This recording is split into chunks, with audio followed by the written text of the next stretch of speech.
listening to the Bomb Hole. Bomb Hole Podcast. It's going to be very hot. It's going to be very uncomfortable for everybody. The Bomb Hole. Gonna slide down them big hills, you know what I mean, on the big, nice burgundy snowboard. All right, here we go. We're back in the booth here at the Bomb Hole. We got a big episode for you guys, which is presented by Pub Beer. First things first, got to ask, Stony Buds, how are you doing today? So good, my dog. Whew, that was solid. That was solid. To my left, we got Jamie Lynn in the booth. Jamie, how are you doing today? Doing well. Yeah, looking forward to it. Thanks for having me on, you guys. Really appreciate it. Well, thank you so much for joining us. This is going to be a banter marathon, a great chat, if you will. And for our listeners that don't know who Jamie Lynn is, you might not want to consider yourself a fucking snowboarder, but he is an enigma to many. He's arguably the most iconic pro snowboarder that snowboarding has ever seen. In the words of all of his friends who I talked to, he's quote-unquote the most authentic person I've ever met. His art, his style, his methods, and his authenticity transcends generations and has bolstered the culture and progression of snowboarding. Jamie is the foundation which snowboarding is built on. So let's just jump right into it. I know you have a good Patreon question that kind of talks about the early days, bud. I do. This is from Jared Michael Mock. Can you tell us about riding in the Northwest in the early days in the FGCH Crew? The FGCH Crew. It's a group of guys that I grew up with and went to school with in Auburn, Washington.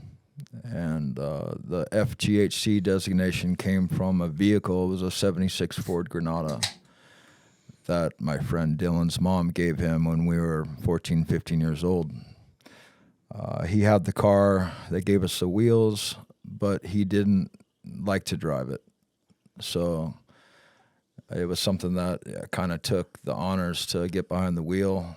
And I think I had a learning permit, driver's permit at the time. So he had went into the DMV with his brother's birth certificate, and his brother was 21 years old.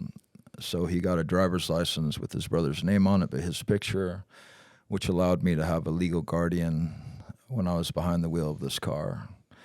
And this car was something that we took everywhere. It gave us the freedom to get out of the town that we were growing up in, opens us up to a world that was, far-reaching than what we had experienced before. Took us down to Timberline in the summer, took us up to Canada to skate the Snake Bowls, and then just up to the local Snoqualmie Pass every night after school until 10:30. It was a freedom machine, but the FGCH, the Ford Granada Hardcore, came off of that moniker of that, based on that vehicle, 76 Ford Granada. 14 too. Wow. Incredible. I can appreciate that though. I don't like to drive either, so I would have been. I wish I had a homie like you to be like, I got the car, dude. Take the wheels. It's good style. So I got a note from Pete Sorry that he said that your parents were sprout farmers and you grew up on a farm. And I kind of want to dive into, what your childhood looked like and maybe shaped you to who you are. I was born in Vancouver, Washington, down on the border of Oregon and Washington. And somewhere in the late 70s, my dad had this idea that he was going to become a sprout farmer. I think he worked for another sprout farm and saw what they were doing and kind of came to the conclusion that he could do it a little differently and a little better. So around 1979, 1980, we packed up from Battleground where we were living and attempted to move up to Vashon Island, which is off in the Puget Sound off of Seattle.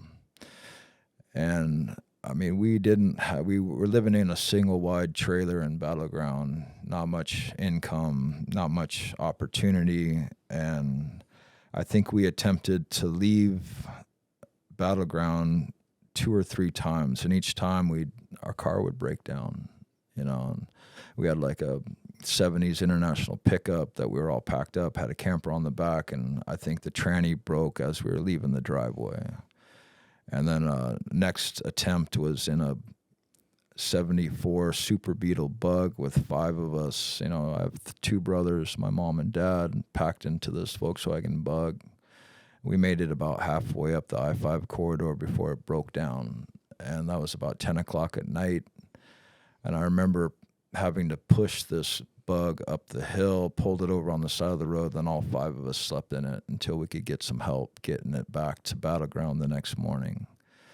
And then when we finally made it up into the Seattle area, we were kind of looking for a place to start this sprout farm. I don't think we knew Vashon was the spot yet. So we spent a couple months camping in the state parks, and that experience kind of opened me up to like just existing in a camping environment, you know, always washing your dishes in a creek or the ocean, you know, never really going to the bathroom in a real designated toilet. It was kind of wherever you could get down. And then we finally found a spot on Vashon Island, which is it's a pretty hippie-rich environment, you know, kind of an outcast island off of the metro area of Seattle. But it was 5 miles long and 3 miles wide. And from a kid that was in first, second, third grade, if you had a BMX bike, you were king. And you could go everywhere. And essentially our parents were busy kind of getting the startup business going. So it left the 3 boys at their own will to, you know, explore the island. You know, the bowling alley was kind of like our daycare. So I just remember like playing a lot of video games, and you know, it was Pac-Man and Defender and Joust and that kind of you know, and there were some BMX jumps behind the bowling alley that I remember growing up with, and all the high schoolers would go back there and drink and smoke cigarettes and ride their BMX bikes. But as a young kid, like that was kind of, you know, that was my world, listening to heavy metal music and kind of getting in trouble behind the bowling alley. But then as we progressed and started distributing our sprouts in, you know, Seattle and Tacoma, the logistics of being on the island and the ferry was always kind of a economical hang-up. So that's when we decided to find some place in the middle, and that was Auburn, Washington. And it's kind of like split the difference between Seattle and Tacoma. And that's from 4th grade through high school, and where I still live and have property now is in Auburn. What age did you discover the mountains and snowboarding? What did that look like?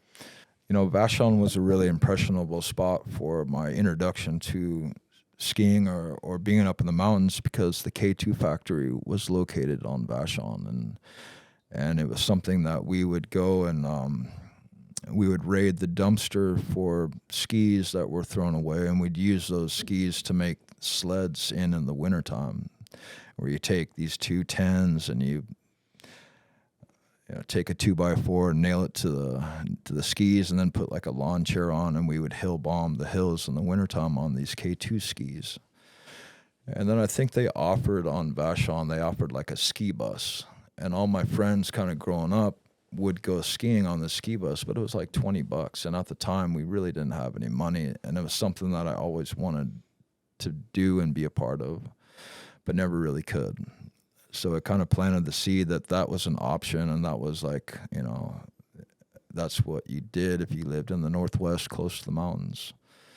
So it just made it to when I did have that opportunity that I took advantage of it. And that was farther down the line, you know, probably. Yeah, I was probably in 3rd grade on Vashon. It wasn't until I was like 6th, 7th grade that I actually had the chance to go up, and I'd only really skied for a couple times before I started snowboarding. I was talking to Temple Cummins doing the research for this episode, and he mentioned you guys rode together when you guys were kids, and he said that you used to ride a 165 or some monster board when you were really young. Yeah, it was a 168 kinetic. And being 14, 15 years old, I think I went from like a Burton backhill 140 to a kinetic 168. Is that a GNU kinetic? Yeah, yep, GNU. I remember those. Yeah, and I don't know why. I don't have no answer for it, but there's something that I was drawn to it, and at the time he was probably riding a 145, you know, and just the difference between that approach with the bigger board, I don't know, it's just something that I felt more comfortable on. probably shaped your riding in some ways. We actually happen to have a guest question from Temple Cummins. Here we go. Jamie, hi. Bommel, hello. This is Temple. Quick question for Jamie. FGHC always had the best North Face gear in town. You guys pretty much made North Face the most popular thing ever. How'd you get it? Ooh. Talk to you guys soon. Can't wait to listen. Bye. That's kind of a sticky question. My introduction to North Face was actually we were up at this ski area on the Snoqualmie Pass called Hyak, and it was a rainy, soggy day. We had rode all morning, got soaking wet with whatever limited equipment we had and outerwear. We went into the lodge to get warm and dry, and then about an hour or two later, Mike Rankwit walks in, and he had a North Face mountain gear top and bottom. And I watched him take off the jacket, give it a shake. All the rain fell off of it, and he was dry as a bone underneath. And I looked at that and said, I don't care what it takes. That's what we need. We need to get that. And it's not the best story, but we figured out that if you went to REI, you could get a North Face jacket through means that wasn't necessarily buying it. And there was a jacket that was $225. It was a thin, lightweight shell, which was easily packable and concealable as you were making your exit. And then we took that. I took that jacket and I went up to the North Face shop in Seattle, and I went in and said, my grandma got me this jacket for my birthday. I already have a jacket. I'd like to exchange it for the mountain pant, the bibbed North Face heavy duty pant.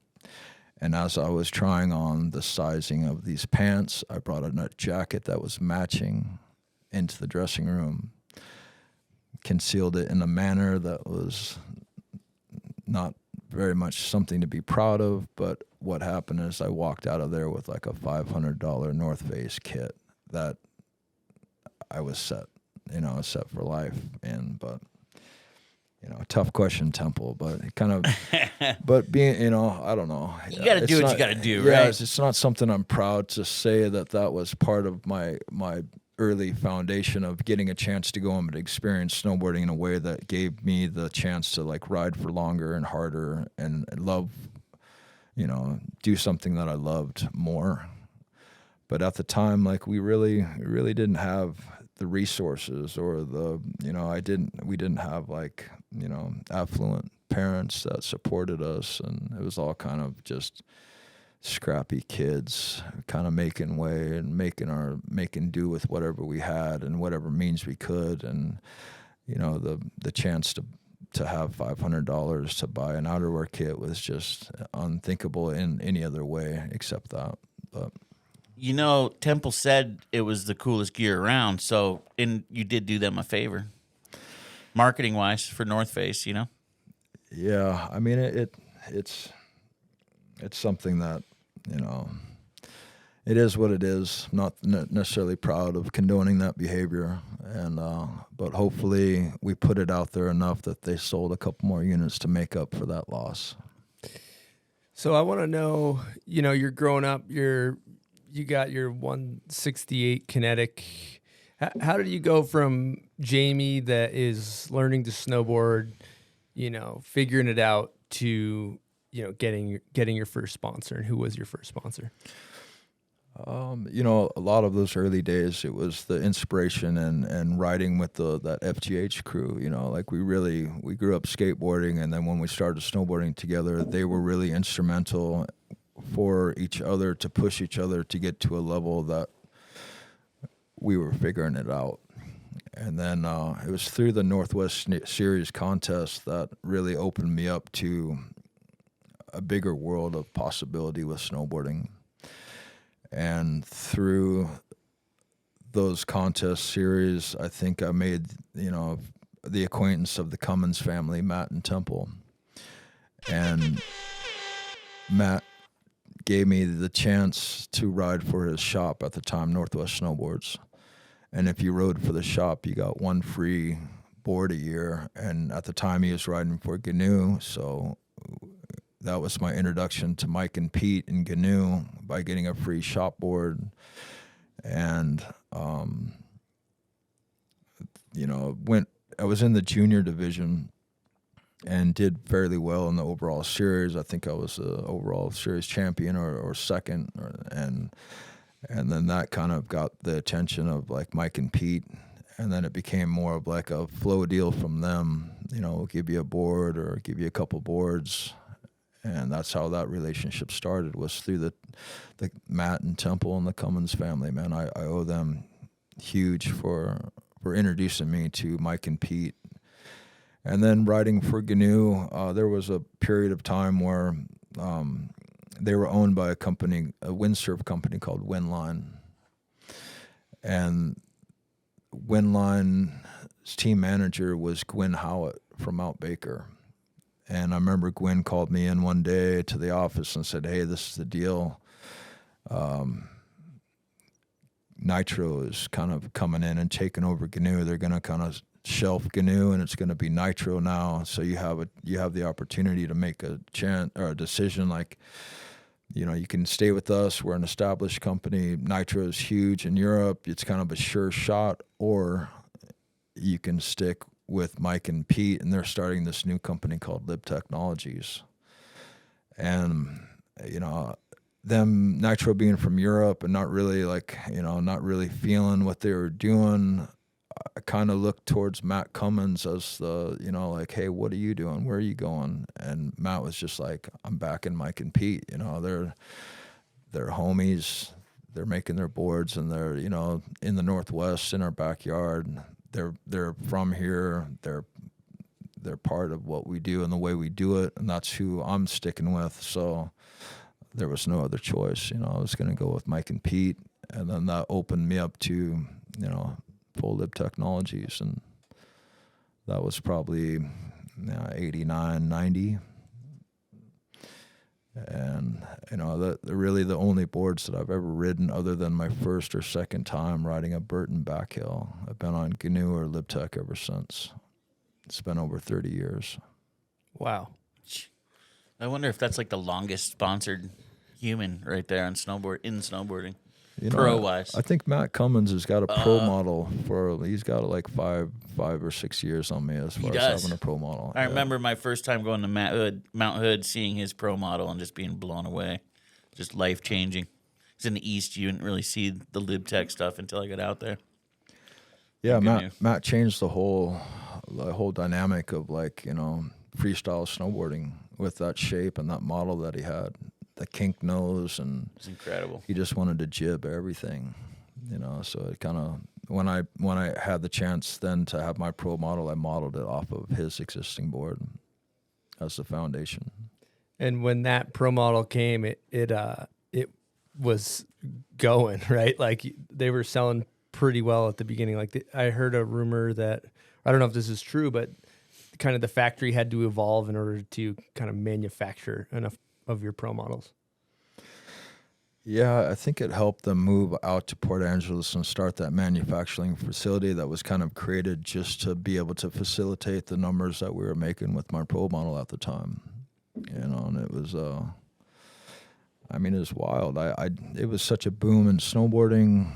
We were just going along for the ride, really didn't know what was happening, just kind of focused on having fun and doing what we were doing. But I look back at the amount of boards that were being sold and distributed, and Japan market was huge for, Japanese cats would come into shops across the West Coast and buy like 100 boards. So all these shops were ordering these super padded orders and then just backdooring full retail boards to Japan to be distributed and sold for, they're $400 or $500 here, but they'd be $600, $700, $800, $900 over in Japan. So, but what it did is it gave us the opportunity to move some product. Incredible time in snowboarding. And I think about this a lot in the fact that you were one of the first superstars of snowboarding, early days, like of massive superstardom.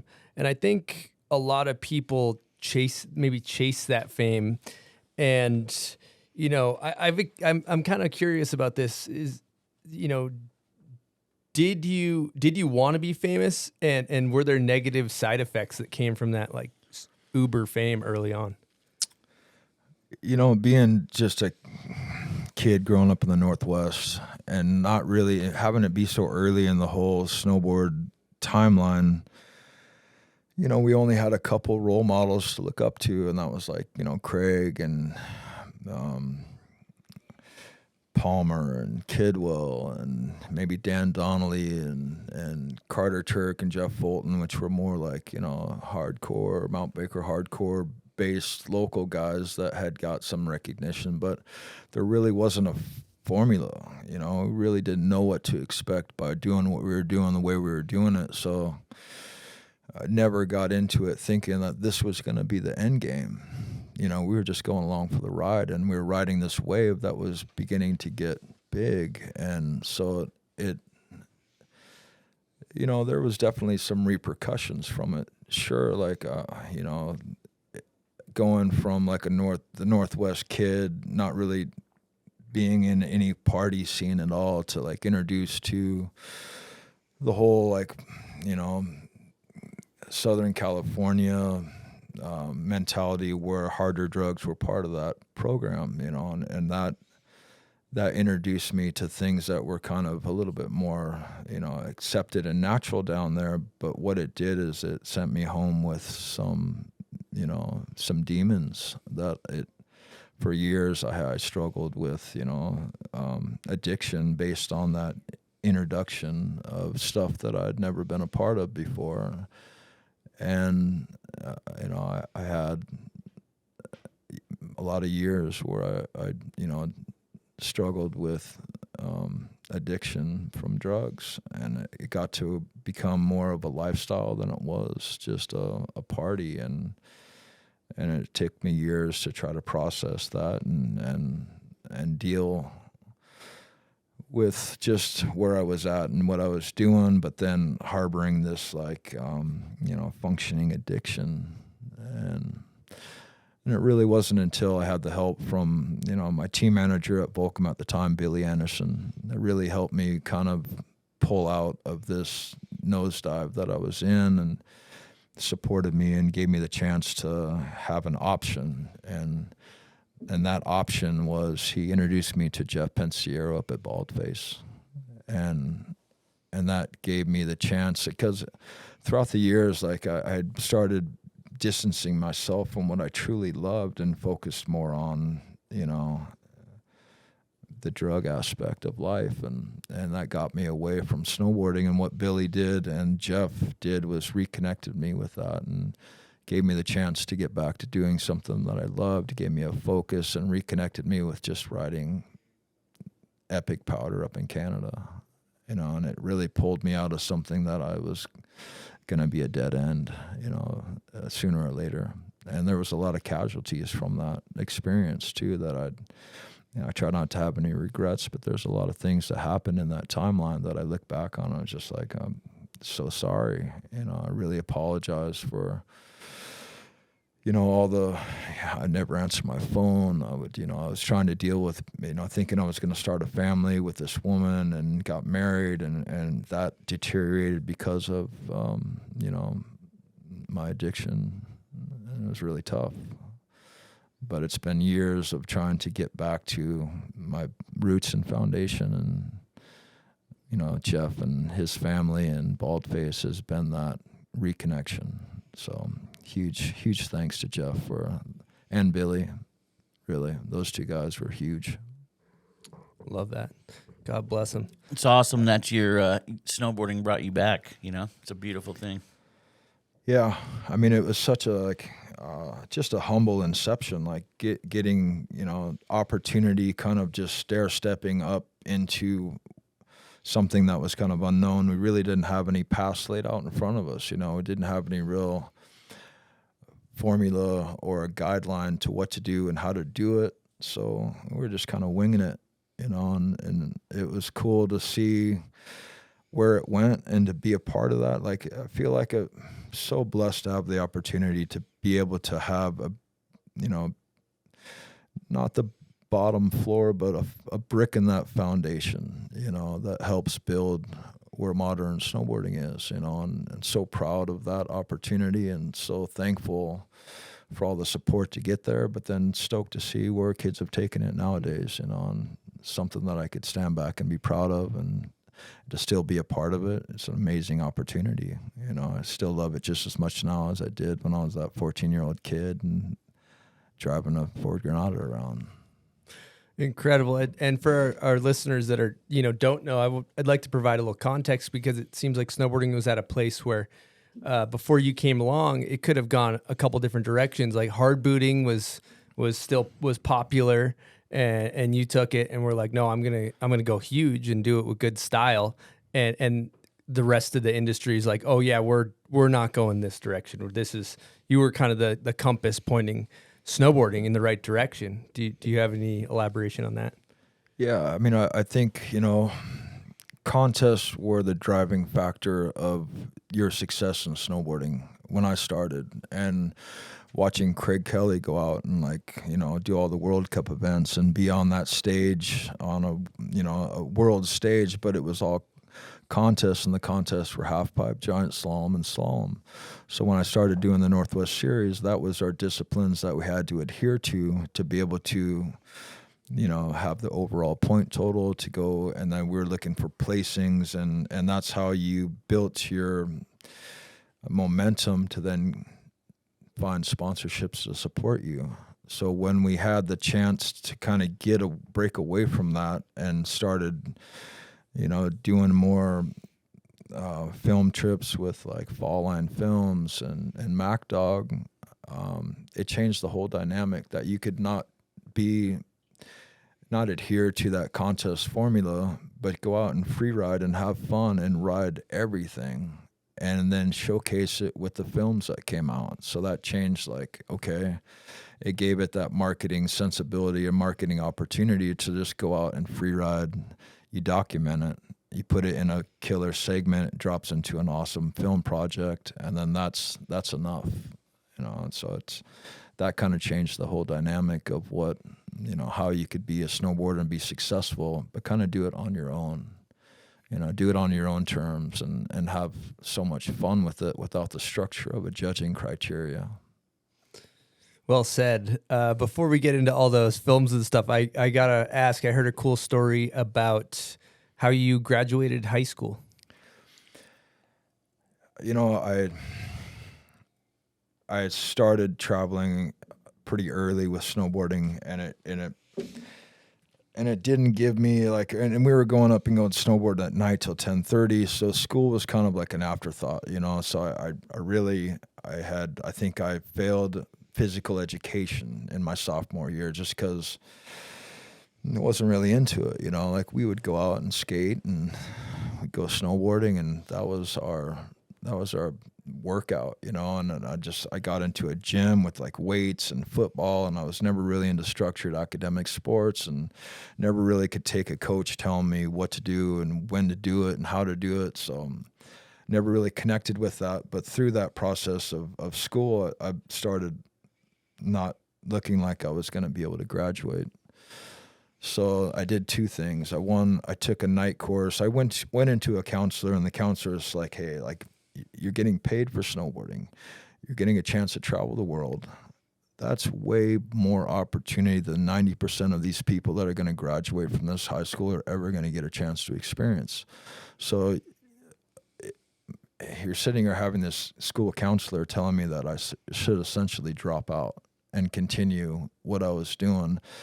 And I took it as like, man, I can't give up on 11, 12 years of being committed to going to school just to get to the finish line and just bounce, you know. So I thought, what are my options? And the options was taking a college course to try to get some extra credits. And I was kind of into artwork, so I found a community college that had like an art and design course. So I went at night and committed to like taking this computer graphic course at the community college.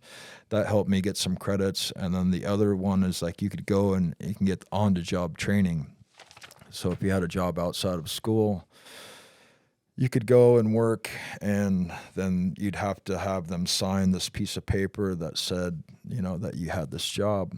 Well, I didn't really have any, like, you know, real job set up. But Pete Sari said, hey, if you want to come up to LibTech, to the factory, we'll set you up in the attic with this other guy, Nick Russian, who was doing art and graphics design for LibTech at the time, and said, we'll set you up in this room with a bunch of toxic screen print paints, and you can put on a mask, and you can do these art top sheets, which are essentially just dripping screen print paint on a clear top sheet material, and then taking a squeegee and smearing it down the top sheet. So I would go up after school, sit there for hours, and do art tops. And then every once in a while, after the 5th or 6th top sheet, Nick and I would take one and we'd do like a custom art one and throw it in the stack. And then we knew that when it came through production, it wouldn't be sold, so it was something that we could get kicked back on. But that was really instrumental in allowing me to get the credits to graduate from high school, as Pete Sari's opportunity to give me on-the-job training credit for doing art and graphics for LibTech boards. All right, we're going to take a quick break and talk to you guys about Liquid Death.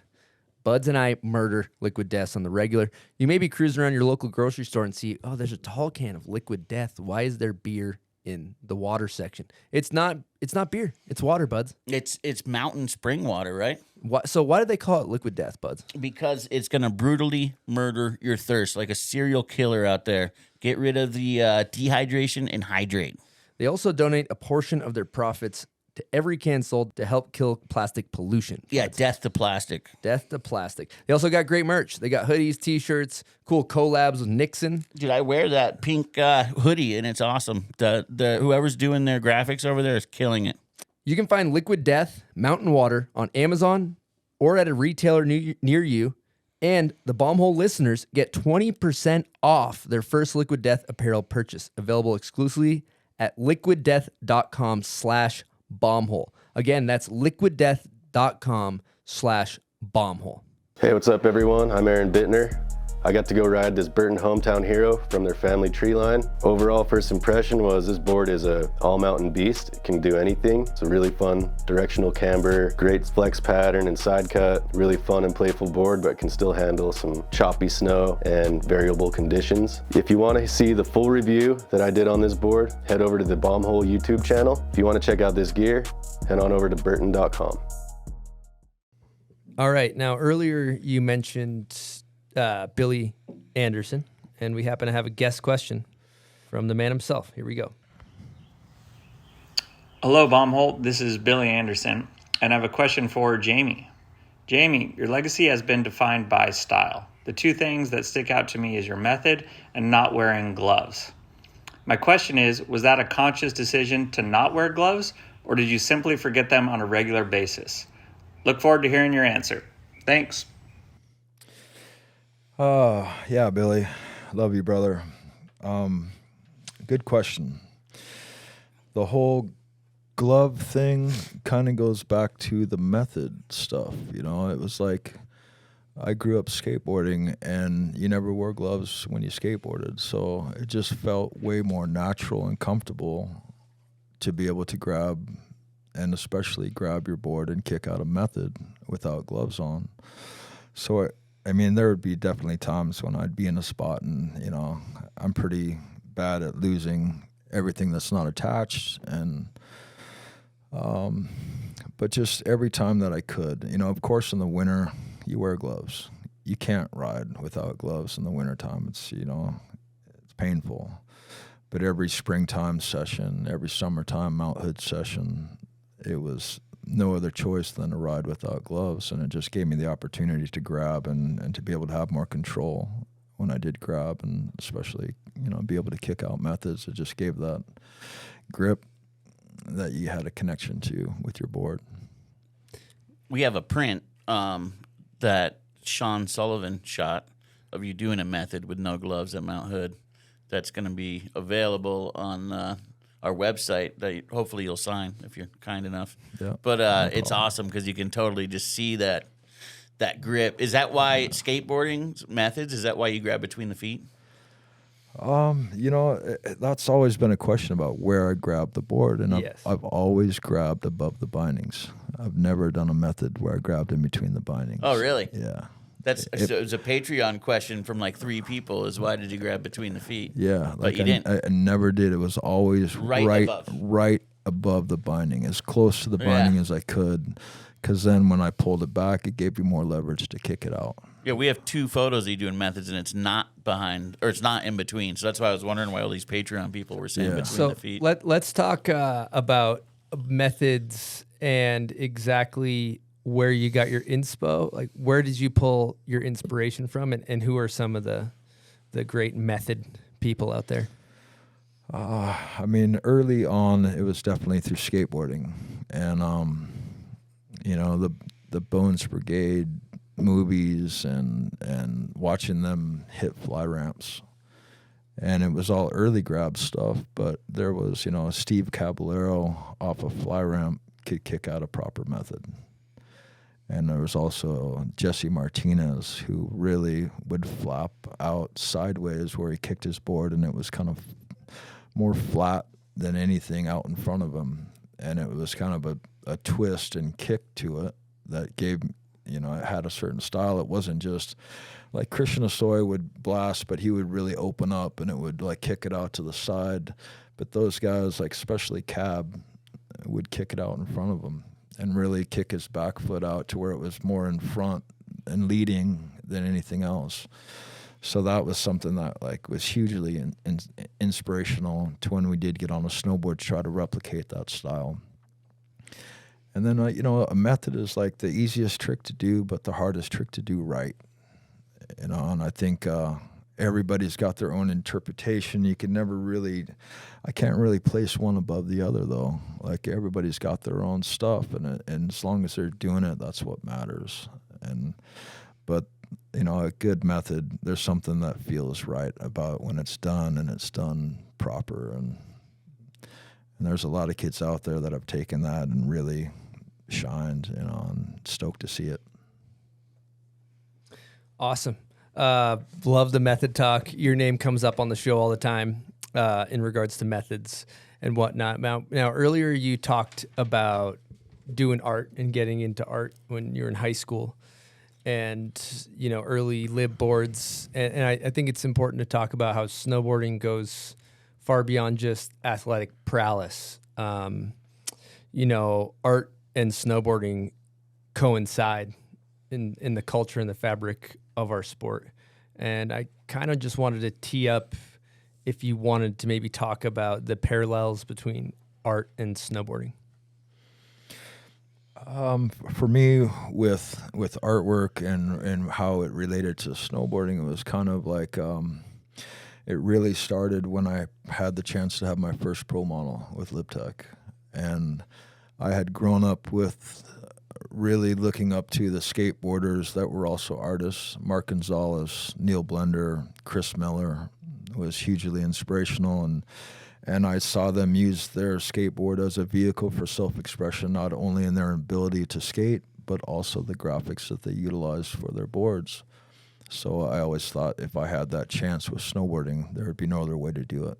And I think I was still a senior in high school when I started working on ideas to try to develop my first board graphic. But over the years, through that process of each year trying to come up with a new board graphic, it always had something where throughout the year I would keep my eyes open for inspiration, or have a sketchbook where I would sketch or paint different things that could be, I never really painted something that was like, okay, this is going to be my board graphic, and it's on a board shape. I would just paint random stuff, found objects, sheets of masonite, whatever I could. And then when it came to like figuring out what the board graphic was going to be, I would just lay out all these options and see which one was best suited for it, But that chance really helped me develop as an artist. But, it was never, I don't think I ever really had much like technical ability. I just always liked the fact that like you could just be you and be free to express and create, and that was you as a person. That was your individual characteristic that made you your own. And I saw that, and like, you know, Gons is an incredibly accomplished artist, but his graphics were so simple, you know, and so straightforward and easy that you could digest it easily. And it was something that when you looked at his pieces, you knew that it was his stuff, you know, and that really, really was drawn to that. So I think when I started trying to do graphics, it was kind of in that same vein, or just my own interpretation of it. But, you know, the freedom to be, you know, to self-express, it translates to snowboarding. You know, like I look at a big wide open field of powder, and I think, you know, what a beautiful blank canvas. What kind of picture are you going to paint coming down? You know, like you could do a nice, smooth, drawn-out powder turn, or you could pick it apart in a technical descent, hit a bump, hit a pillow, hit a cliff. You know, it's just, and that's your art. You know, that's your opportunity to self-express. Beautifully worded. I got to ask, I'm curious, as also a form of when you do your art, you seem to, like, I've seen you maybe around Bald Face, and you were just be constantly doodling and constantly just kind of like, you know, pen to paper. Do you also view it as a form of escapism at all? Yeah, I mean, there's, you know, I always had the feeling that when I was into something and I was sketching or drawing, there could be like a riot going on behind me, and I would just be oblivious to it, you know, because it was so, you know, you had that focus of just being into what you're doing. And there's some, you know, it's therapeutic too. It like helps you get in your own head, and you kind of work out the process with yourself. And it's a time to, like, you know, have a conversation with your subconscious, you know, and really kind of get into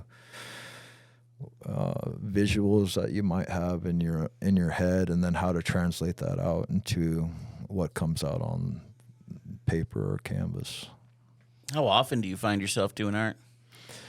I mean, there's times when it's more prevalent than others. You know, there's definitely periods of time where I take a break from it, you know, and you know, there was a lot of, like, you know, my prolificness with art was kind of based upon some of the more negative vices that I had in my life at certain times. And once I distanced myself from that, being used as like a medium for the end means of it, it had put me in a position to kind of recalibrate my approach and be a little bit more deliberate with what I was doing and the way I was doing it. And, you know, when I started working with Schoph and doing the stuff that is now 1910, on the early days of doing it, I think Gooch was a huge influential factor in that too. I think we had got together when Travis was doing A Symbol, and we all got together in Jackson Hole, and we set up a canvas, and it was like, all right, you guys, here's like an opportunity for you guys to get down on this canvas. And like, we really hadn't painted all together at one point in time at all. So when we sat down and we, you know, the communication, the inspiration, we all kind of knew where we were coming from. So we developed this collaboration canvas that was just awesome. You know, like the experience was super fun. Our communication was right on. It was like this orchestrated dance of, like, we'd hang out, watch Gooch paint, and then we'd get stoked to then embellish what he had laid down, and then we'd back off, and then, you know, Schoph would slide in, and everything at the end of the time on this canvas was something that we were really stoked and proud of. We were like, holy crap, that was awesome. That was a great opportunity. How could we do more of this? You know, but I've never really experienced that kind of people out there that you can get together and have that kind of relationship with on one canvas. It's really rare. And Gooch is definitely one of them. And, you know, I've just fortunately been able to connect with Schoph a little bit more and have more opportunity to kind of develop that process. All right, speaking of 1910, we got Schoph in the booth, who's a big part of it. And I'd love for you guys to kind of explain to listeners of what exactly it is that you guys got going on with it. Thanks, man. Long-time listener, first-time Brit, I think. That's right, isn't it? First UK in the booth. Yeah, first Brit, UK. Yeah. 1910, I guess it all came about on the back of just me and Jim. I think we spent like a year back to back, just on the road traveling and making a shit ton of art, basically. It started over in Denver at SIA doing stuff for Volcom and Vans, and then took like a month off. See, he agrees. Took like a month off, and then we met up in Norway. Then it went to France, Spain, Tokyo after that. Yeah. Yeah, it started up in Norway with friend PJ. Yeah. Shallow Tree, and he put an art show together that kind of invited us, a bunch of artists from the community, to come up and be a part of an art show. And he had this beautiful farmhouse. It was about an hour south of Oslo. Schoph and I got in about, a week or two early.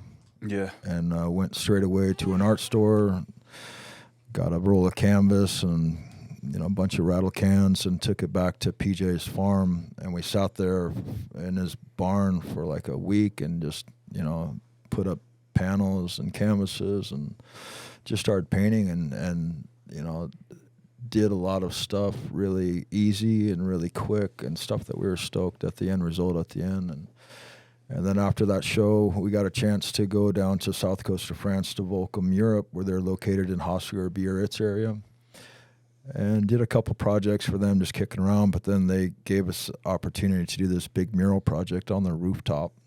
And we did this mural, stoked on the outcome, really fun, the whole process. The one thing that I really enjoy working with Schoph is the opportunity, great communication, really open with what we do and the way that we do it, where we talk about it before, to when we get to the actual execution, it's just hit play and let it go. And it's this really easy orchestrated process. And it's a no-brainer, isn't it? It's like, when you overthink anything that you overthink in life, basically, but it's just one of them things when you don't overthink it, it just flows just so easy. And by the time we get around to it, Jim does his stuff, I do mine, and a big part of that is you got to trust who you're working with, and I don't even have to think anymore. I know Jim will handle his side of it, and I just do my thing. And by the end of it, I've done pieces before with him, and it's just we've hardly spoke.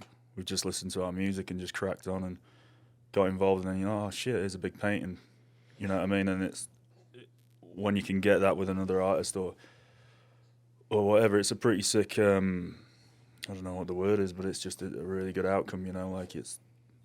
It's few and far between that you can do that with another artist, and especially in our industry, that it's cool to be able to work with someone. And I mean, I'm involved with the same brands as Jim, but over the pond, and being able to come together, and part of that is through LibTech and through the brands we work with that give us these opportunities that, well, oh shit, let alone we're doing that, but you're doing it with a good mate, and anything you do, like you guys know, the two of you seem good mates and solid in that, and anything you do with a mate that works well, that's what it's all about, Yeah, always a pleasure, never a chore. Yeah, always a pleasure, never a chore. I'd love to hear you guys talk about your guys' styles and how they work together, because, Schoph, you're kind of dark metal, kind of, and just really, really just an incredible artist to the core, and mixed with Jamie's, Northwest style. I'd love to kind of hear you guys elaborate on your different styles and how they work together.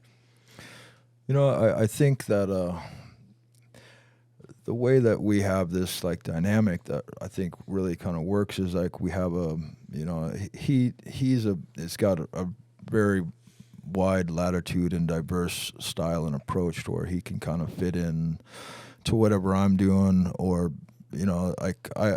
his stuff was really kind of more elaborate and layered, and I would have him just pull a couple of totems off of this, more complicated composition and then simplify it and then be able to embellish a background and do it in a way that my application was kind of like, I'd use spray paint a lot, Montana, and my outlines would be kind of fuzzy and diffused and Used to boil my piss. Yeah.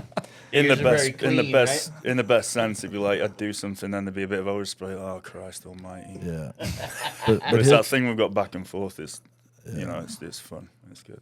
Yeah, his approach was a little bit more crisp and refined, and he would do his fills and his detail and do a really beautiful, clean, crisp outline to finish. So if I went in there and blew my shit and made a mess, he could come in and trap all that. But the way that layered together, and our color palette was really similar, and our line shape size was pretty similar. So when we did get together on a composition or a collab, it fit and it worked kind of well, other than most together, and his crisp outline finish would give it this, pop it to the foreground when my stuff would kind of be more of a diffused background, middle ground look to it. And then just after years of kind of working like that, we developed kind of a catalog and an understanding of how to approach different pieces, and it made it easier the more time we had a chance to do it. There's a T-shirt that you guys dropped off for me today where it shows both your artwork together, and it's just incredible. It's like it's meant to be, pretty much. Your piece is in the middle, and yours kind of is an end piece to it. My question, I guess, is what's 1910 stand for? 19 is S, 10 is J numerically in the alphabet. So it's just a way to put a moniker together that stands for Jamie and Schoph. It was kind of interesting putting a title on it because not only that year that we were traveling together, like we'd done stuff before that as well when we'd ever met up, like because we're affiliated with the same brand, and we had those opportunities to do a few pieces here and there. And then when we put a title on it, it was like, well, we've been doing it anyway, but when you get that title and he's like, hey brother, I got a name. And then 1910 pops up and I'm like, what? Hey brother. Pretty good Jamie impersonation. Yeah, spent a bit of time together, haven't we? So yeah. I mean, we'd always sign the pieces separately, but it was a way to kind of put a stamp on it that was a collaborative effort in one title. So where is this thing headed right now, and what's the plans for the future, and how can people support?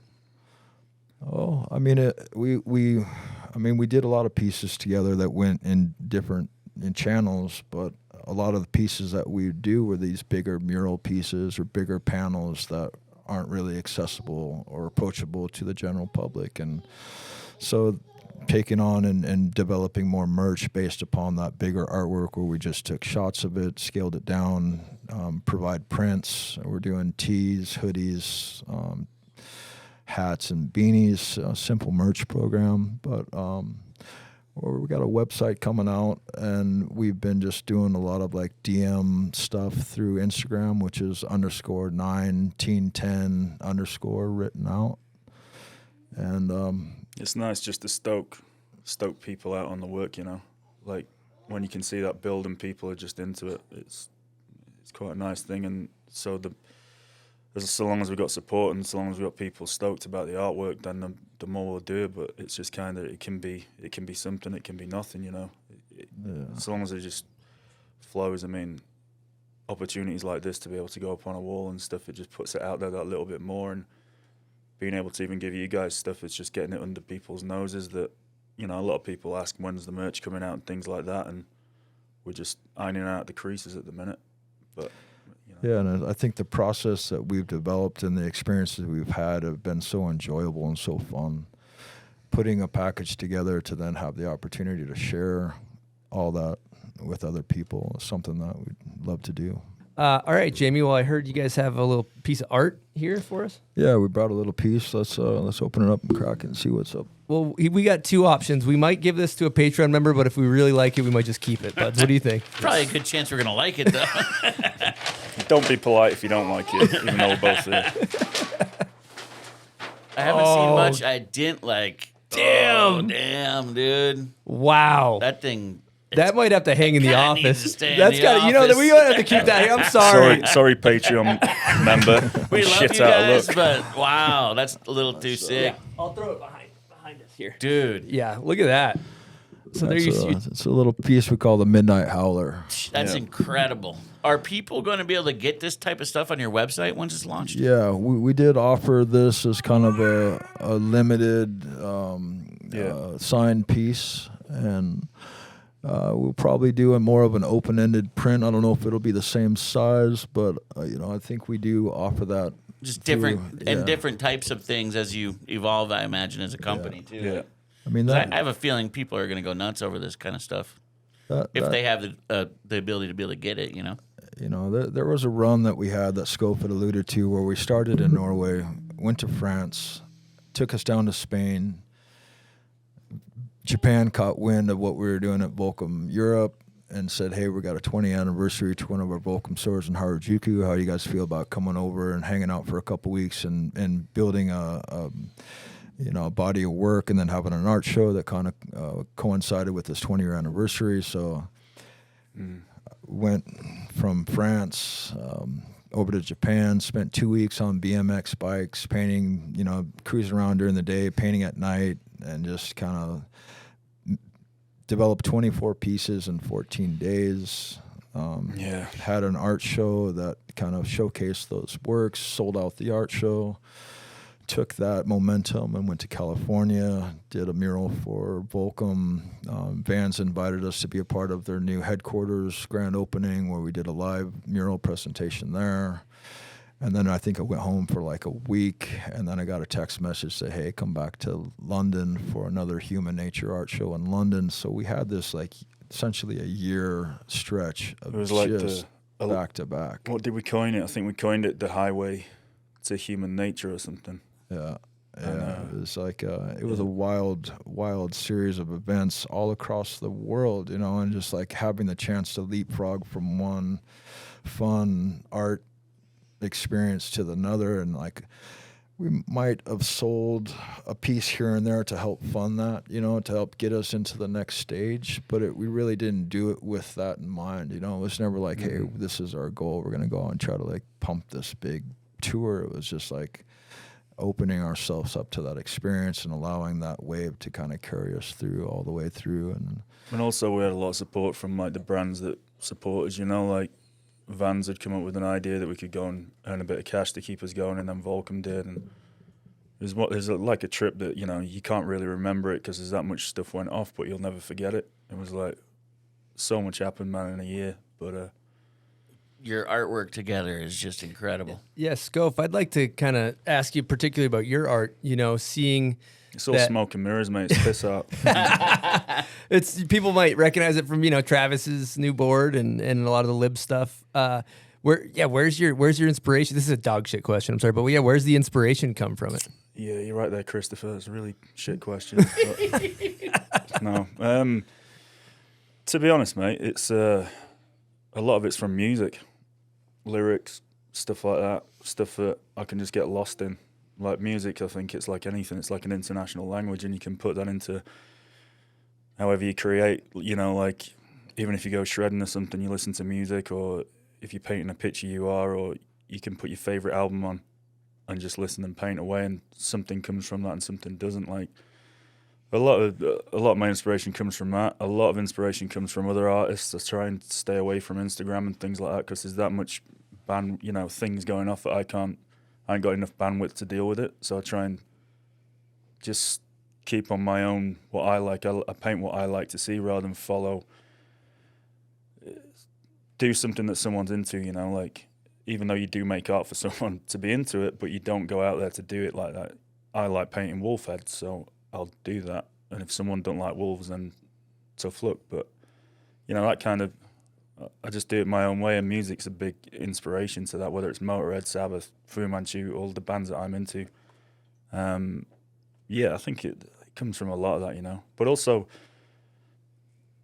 the collaboration stuff, it comes from other artists. Say for Jim, like I always pick things up, and it opens me up to a little bit rather than working within myself and just doing the same shit all the time. But I can do jobs. For instance, the Travis one you just mentioned, man, like, he came out with that idea and I had no clue what he was talking about. He was like, I've got this idea, benevolent aliens, and I'm like, sorry, what? And he's like, what, can you put this into snowboard graphic, and we went back and forth on a few ideas. And to be honest, I was so confused by it, and sometimes how intense he can be about stuff. And he was sending me links to documentaries on YouTube and books to read and all this kind of stuff. I'm like, bloody hell, this is hard work. and in the end, it's just I had to ask a friend. In fact, a friend that Jimbo's met, a guy called Thrashmore, and I called him up and said, "What do you know about benevolent aliens?" And he's like, he's an astrophysician, so he's like on the verge of being a genius and a madman. And he went, "I'll tell you what," and we're in this conversation for about an hour. Then he ended it. He went, "So that's what malevolent aliens are?" And I went, "No, I said benevolent." So he went on for another 45 minutes. But in the end, he broke it down for me to understand what it meant. So that's how Travis's graphic kind of happened. But whilst that process was happening, I'm like, right, I've got that. I've got this idea. I can listen to my music and try and get into it. And then a few sketches and here and there, and it just kind of starts flowing, man. It's like I said before, I don't think about it that much. And as soon as I do, it slows things down. It kind of stops me from doing my process, you know? Like, as soon as you start thinking about something that much, that's how it usually works, man. It's kind of long-winded, the answer, but that's all I can... Great answer. Great answer. I remember that Pat Moore jacket we were talking about earlier. That is an awesome piece, too, that you did with Volcom. Yeah, that was a good laugh, man. It was, like I said, Pat's a sound bloke, and he reminds me of a lot of people where I'm from back home, very working class and very, like, just get down and get involved and graft, you know? And the opportunity to work with Pat was pretty fun because he just gave me all these ideas about New Hampshire. And he wanted an original painting as well, so I thought, well, go all in and do a piece for him, and then it just got translated into the inside of a jacket. And yeah, it was fun doing that one with Pat because it's so, like I said, don't work with dickheads. It's nice not to, when it's a nice guy to work with, and they're not dickheads, then shit flows a little bit better. So, yeah. Work with the people you like. Great advice. I got another question for both of you guys in regards to art. I feel like we live in this this world of distraction, right? And I got a quote, I've mentioned it on air before, but in my office, and it's an addiction to distraction is the death of creative production. And I think it speaks on our culture and our society these days, especially with the phones. It can suck you in. So in that. In wind of talking about creative production and making paintings, how do you guys battle the distraction and get down and make it happen? I think it makes it pretty easy when we get together. Just the fact that if we have an idea, we take that idea, nail it down, and then just communicate the process, and we talk about the colors, and we talk about the composition, and we talk about the weight of it all, and the depth of and what we kind of want to accomplish with the piece, and then it makes it so much easier to actually execute because we've laid out this groundwork that makes. And just that process makes it to where there's really no hang-ups. You're really not blocked by anything. It just tears down all those gates and walls to when you're doing it. It's just do it and enjoy the process while you're doing it. And stops all those distractions, doesn't it? It's like it shuts everything off. It's like when I mentioned when you try and stay away from Instagram when you're working and looking at other artists and all the rest of it. That there's so much to distract you nowadays that. I'm surprised that hardly anyone gets anything done. Do you know what I mean? It's just ridiculous. I'm glad that I am at the age that I am now, and I'm not a young kid, like with all the bandwidth I've got to take on, and it's like a lot of stuff gets lost in the distractions, and that's why it's nice, when, like Jim says, it's like when you've got a rapport going off and you can communicate well and all the rest of it, all these distractions just disappear, It's I can't even, I'm trying to think about that little quote you just said, then I'm trying to get it in my head again. What is it? An addiction to distraction is the death of creative production. Nice. I'll probably have to ask you that again. But, yeah. What we've been up to lately is we're working on a mural project at Salty Peaks in Salt Lake, and we're LibTech and Volcom allowed us the opportunity to paint the front facade panels on the shop, and the only thing that's really been the distraction has been the weather. You know, we waited till end of October to try to do an outside mural. The weekend we get down here was the weekend summer. You know, was laid, put to bed, and winter reared its ugly head, and just dancing around the weather and the rain and the snow to try to get a mural done in a certain timeline. You know, that's really the only thing that's been distracting us from the process. And occasionally, the shop owner looks a bit like Triple H. Looks like that wrestler Triple H a little bit, and when he comes up, he sometimes distracts him. But apart from that, yeah.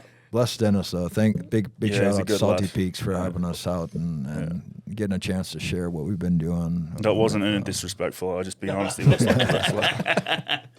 No, that's rad. You guys are doing that for Salty Peaks. I can't wait to check that out.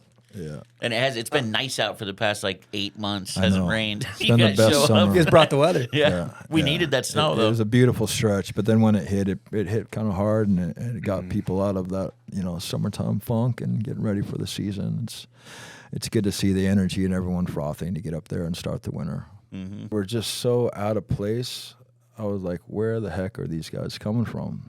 What is their story?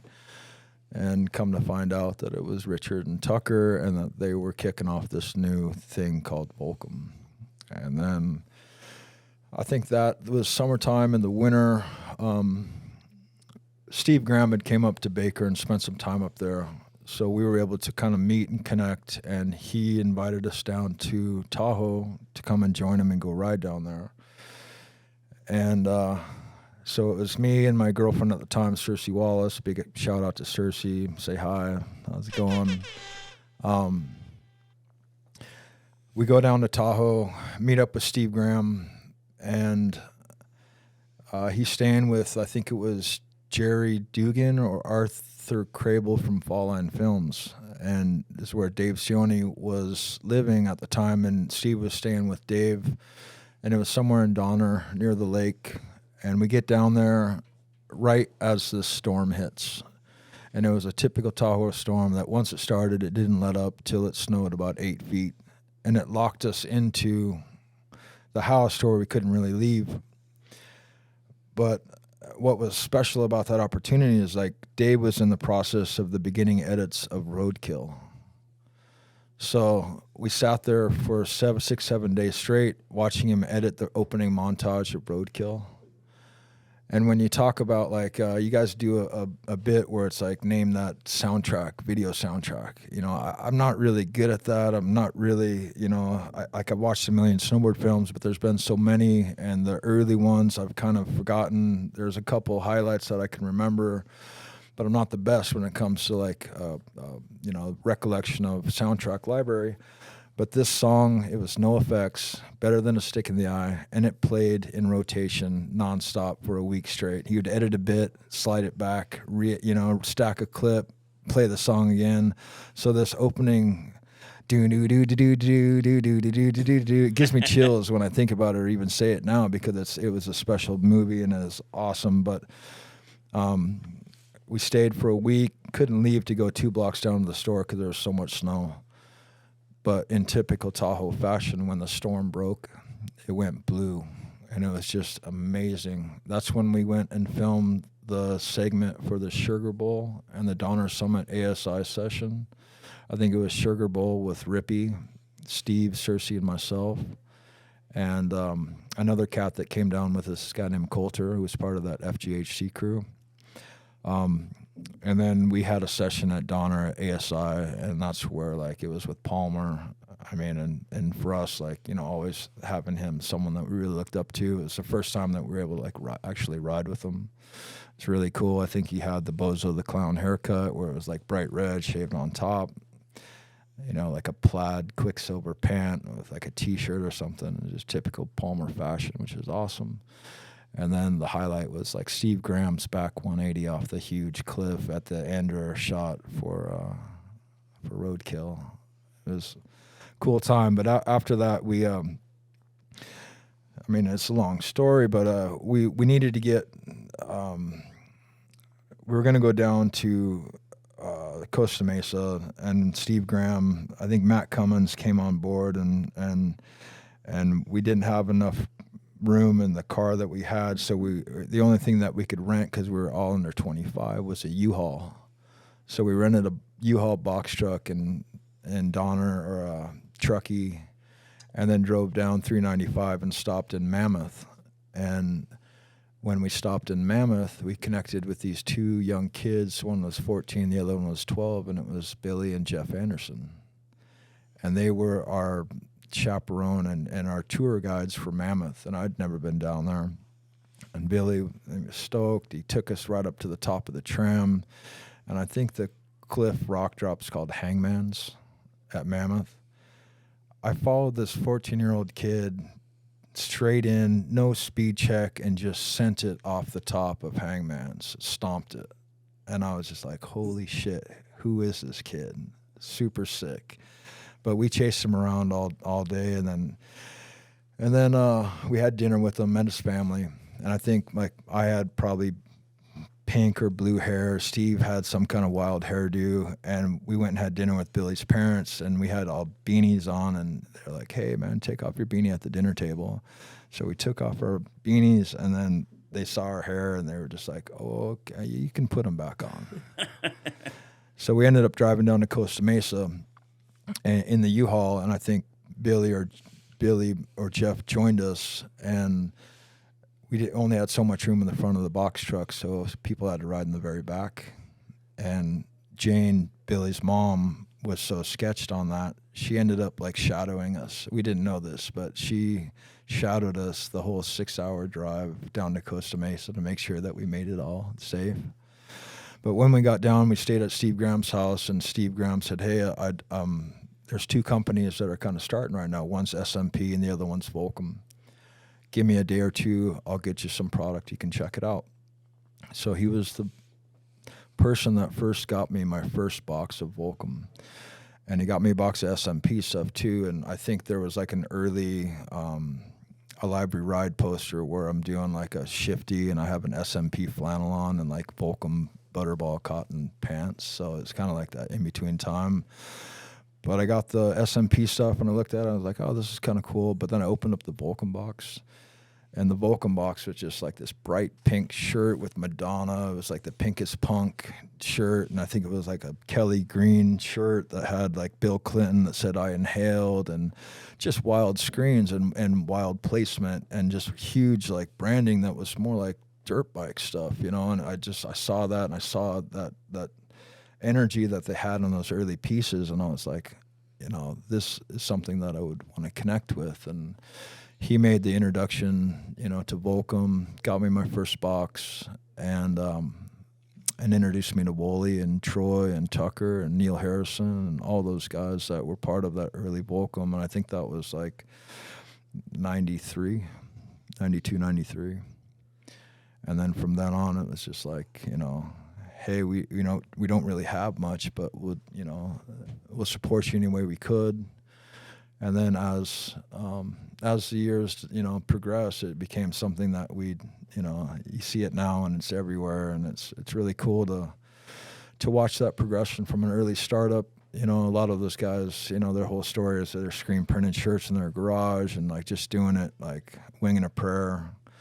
But a lot of those guys came from Quicksilver and kind of were pretty marketing savvy. They had a pretty good, you know, idea of what to do and the way to do it. And I know Wooly was working a lot with Quicksilver and doing films with Kelly Slater and getting more into the you know, media side of things. So I think he brought a lot of that energy from Quicksilver and then applied it to what he was doing with Volcom. But just the magic that was created from that and the community that we had while doing it was something that was really special and unique, you know. And it really comes across in the early film projects that we had with them, because they would just get everyone together to go up to Mammoth or Sonora or Tioga and just have a session, camp out, and just ride. And it was always seemed like nowadays it's more of like a production, you know. It's like, we're going filming, set up your tripod, you know, they're going to get the shot here. And there it was just like, they just said, hey, let's check out that wind lip up there. It's got to get hip on it. And then we'd go up and we'd build it and we'd session. And they would always be on the peripheral. You never really knew that they were filming anything. It was all kind of Super 8 and all kind of low key. and it gave it this like comfort of just like we were just doing what we were doing and really having a good time doing it. And they were always capturing it from the sidelines. So that kind of like built this feeling and vibe that when you watch the film, it just seems like we're all really having a good time. It's because it's the truth, man. It was really a really memorable time in my career and my snowboarding that I look back and it's like it's really hard to replicate that, you know. But there was a certain mystique and magic that happened that was special. I'm gonna go back and queue up all these movies and watch them after hearing that. Yeah, especially the one that comes to mind, you know, most notably being The Garden. And I'd love to hear you elaborate. You touched on the fact that it was filmed with 8mm, and just the feeling that the film gives to the viewer and how that's different than other formats. You know, there's a home movie quality and feel that comes with the Super 8 reel.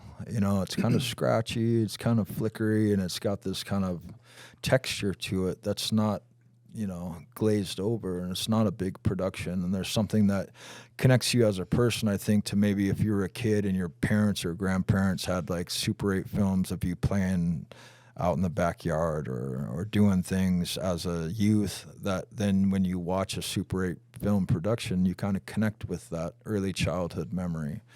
There's something to be said about that, you know, that really, it's raw. You know, it's not like, it was a time where you're actually cutting tape to do the edit. You know, you weren't just throwing it in a computer editing process and smoothing out all the kinks. You know, it still had those rollouts at the end of the reel that was flare and do weird things, but it gave it this kind of like mood and texture that was unique to it. And, you know, I know Dave Sione worked a lot with Richard Wolcott on those early films. He brought a little bit more snowboard cinematography savvy to kind of allow Richard and Troy Eckert to kind of develop their style, what they were doing with those film projects, and help them kind of like light meter and shoot in the snow, because they were all beach dudes, you know, that were into like setting up in the sand and perfect sun and like waves and blue sky and blue water. You know, it's really easy dynamics to work with where the snow is a little bit more fickle. And I know Sione helped a lot, helping those guys develop their approach and give them the ability to capture those sessions and the way they went down. It was just really cool to be a part of it. Yeah, I love how you said with Volcom, you like, or I love how you remember those first pieces in the first box so long ago, the colors and the prints. Like, that's incredible. That's cool. I mean, it was you know, and just being a part of like. They were really inspiring on an art aspect too, because I connected with Neil Harrison, the art director at the time, and we just, you know, instantly clicked and had this like relationship where they wanted to include everybody in that creative process. You know, it wasn't just like, hey, this is what we're doing, stand back and let us do it, and then we'll give you the product when it's developed. They like brought people in and made them a part of their family and what they were doing to help create that visual that came out. So I remember like learning a lot of like design, like mentoring from Neil, and he had his own mentors from Quicksilver where he came from. But I remember like laying out the Library Ride movie poster. And this guy, Tom McElroy, who is actually the person that designed the Volcom Stone, Neil called Tom in, and Tom came to help Neil out. And I remember Tom going, okay, this is your guys' mantra, black and white with color. So run your color hit background, but do your ransom note cut and paste with all your copy black and white stuff. And you can't go wrong. That's your guys' like, you know, that's your guys' deal.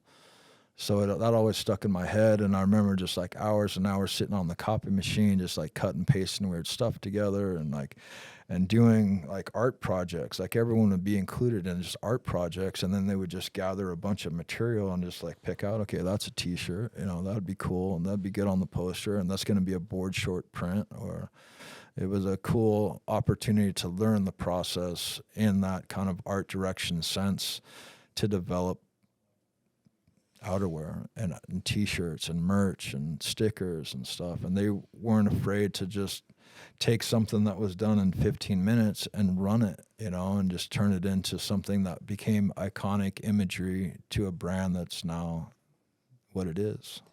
That's the back on which Volcom was built on was your guys's in those early days, and even so, the way it speaks to me is also in the way the movies are done. And I love just to highlight the analog way of copy, like physically cutting things and making things analog. Same with like the Super 8 and even the intros to the movies. You know, there's like 100% handmade on like a hand, right? And Mike Perillo worked in a studio in I think like Woolley's garage or something for months, building that, replicating that set out of paper mache and chicken wire.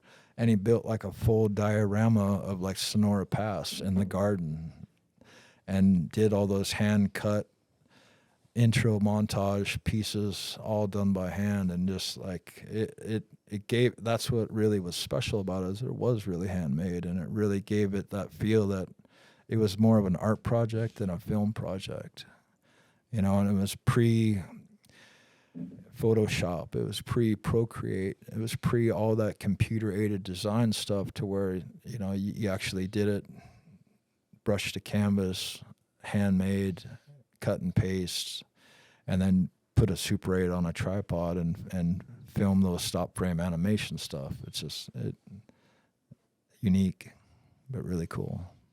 Really cool. Now, going back to videos and things like that, do you have, from those early days, do you have a notable video project or favorite video that you worked on? Yeah, I mean, of course, going back to those early Volcom days, those are really special.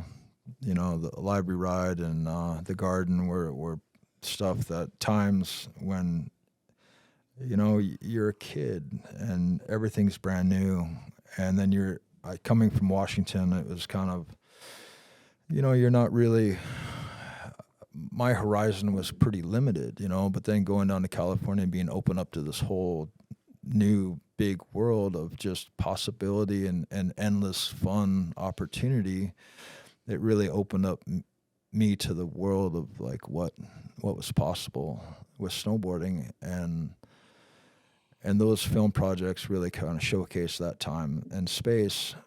But when you go farther along, I mean, Mac Dog, I mean, I can't say enough about Mike McIntyre, man. Amazing human, awesome dude. Got a chance to get, you know, met him up in Mount Baker Canyon when he was up there filming, I think, for Pocahontas. And they were setting up in the canyon on this hip, and the snow slides down into the canyon and makes these really cool triangle hips. So in the springtime, we would just session this hips like a skate park. But you could hit them early and go side to side on them, or you could hit them with speed and gap them. And we had this line at the beginning of the canyon that we were gapping these two triangles. And they were setting up on the hip, and I don't know exactly who was there, maybe Noah or Roach or something, and they were going to hit this like single hit hip. And then the guys that I was riding with, the FGHC guys, we would ride tip to tail nonstop, two guys in the air off the same jump at the same time, just like trusting each other's ability to ride in that manner. It's almost like how, you know, Supercross is, you know, you're off the same tabletop at the same time doing a whip, looking each other in the eye, you know, that's kind of how it felt riding with these guys. So we were bombing into the canyon with speed while they were set up on this hip, and we blasted off this gap and gapped a line that they didn't see that opportunity or that potential of where we had comfortable with. So he saw that and he was like, where are you guys coming from? You know, like this is, you know, blew our perspective of what was possible. Made the introduction with him in the parking lot later on, and then he kind of invited me to work on other projects with him. But there's one in particular that I really stand out as being amazing, and it was a Meltdown project. And we went to New Zealand, and it was with Dave Lee, Todd Slosher, Joey McGuire, and Peter Line, like a full Northwest crew, heavy. We went into Auckland. We rented 2 Maui motorhomes, and we spent a month touring the North Island, took the ferry across to the South Island. Amazing trip. Incredible. We surfed Raglan, Taroa was a highlight. Went down to Christchurch and then went up and did all the ski fields like Porter Heights and Wanaka area. Surfed this spot called Kaikoura, just north of Christchurch. And we went out and we had this session out on this point break in Kaikoura where it was most incredible day. Beautiful offshore winds blowing the scent of the wildflowers up in these green rolling hills. When you're out in the surf in the lineup, you could smell the scent from this flower that was up in the hills. We get to the beach at the end of the session, and the wind actually just switched violently, and this gale blew the boards out of our hands. Barely got it together. Got back in the motorhome, and we raced north to the ferry, and we had to sit. I think it's Wellington or something, where the ferry is on the South Island. On the passage from the north to the south, it was the most beautiful passage crossing on a ferry that I'd ever been to. Emerald green water, beautiful islands, like forested islands, beautiful crossing, super placid and mellow. On the way back, when we were waiting for the ferry, that gale storm that was building behind us built in momentum and pushed the swell into the narrow gap of the strait in between the North and South Island to when we did get on the ferry. They chained the Maui motorhomes down to the deck of the parking and the lower hold of the boat with big, huge chains and grappling hooks to lock it down so it wouldn't violently crash around because the seas were so bad. And I think I had fallen asleep in the motorhome, and I woke up an hour or two later, and we were like mid-crossing because everything was being violently tossed around in the motorhome. Like shelves were falling, like dishes and cups and stuff was thrashing around. And I went up into the top holiday deck of the boat, and like everybody was up against the wall, puking. The chairs and tables were doing this feature that was sliding back and forth. I think the outer observation deck was 30 feet up on the ferry, and chairs were being washed off because the wave action was so violent. But it was that was a wild, like my first time on a boat or a vessel where I thought this could be it. We could die. But amazing trip. The riding that was happening, the group that we were with, the riders that were there, and the way that we were all familiar and comfortable with us being from the Northwest. We existed in a motorhome for a month together and flourished. Just Pete, hanging out with Pete was awesome. Him, not riding with Mervyn, but being a part of like the Northwest community. It really didn't matter who we were riding for. We were all part of the same, cut from the same cloth. So it was really cool to have all the different riding styles. Pete and his technical wizardry, Dave and Todd had a really heavy skate influence, but could, trick wizardry. And then just me, where I fit into that dynamic. It was a really good combination of riders that just pushed the level of what we were doing, the way we were doing it. That showed in the outcome in the movie. That New Zealand section, I look back at it and I remember the times, but I remember the riding, and then to see the riding that came out of it was something that I was like, I'm proud of that opportunity. It was a good trip. The movie was awesome too. Yeah, riveting story too. Going back, thinking about your riding at that point in time, you're definitely pushing the progression of snowboarding, and I'm just kind of curious to get inside your head and think: did you have a specific mentality in the way you wanted to approach snowboarding or your snowboarding to look? I think it goes back to skateboarding for me. Vert skateboarding was something that I was really into in the 80s and as a youth. And the guys that I looked up to was like Christian Asoy and Chris Miller were two huge vert skater influences. And I remember really digging Chris Miller's style. What he would do and the way he would do it, he had a certain feel to it, and like he would do these alley-oop lean 360s on a vert ramp that was just so fluid and smooth, and then Christian had his bionic ability to blast as big as possible, 10 feet on a vert ramp, kick out huge methods. It just that I wanted to do it as big as I could, as fast as I could, but still have some level of control while doing it, and I think that was my early foundation of that riding style, was just trying to take the limitations from a skateboard that you were kind of like, you know, there's a certain cap about how fast and how big and how, you know, far you could go on a skateboard, but on a snowboard, you could blow that up. You know, you could hit jumps that were 40, 50 feet. You know, it's more like going back to supercross influence. You know, on a dirt bike, you hold the throttle wide open and you could blast. I felt like that on a snowboard, where you could like just hold it wide open at a jump and try to go as big, like look at a jump and see the terrain and go, okay, try to read the features, and then see maybe a bump that was just out of reach and try to reach it, you know, and try to make that transition a reality, where other people might have looked at a little bit more of like a manageable setting to be able to approach that feature, you know. And again, it just went back to like riding with that crew that I was riding with. We didn't have any rev limiter, you know, there was no governor on our setups. It was just wide open as fast as possible.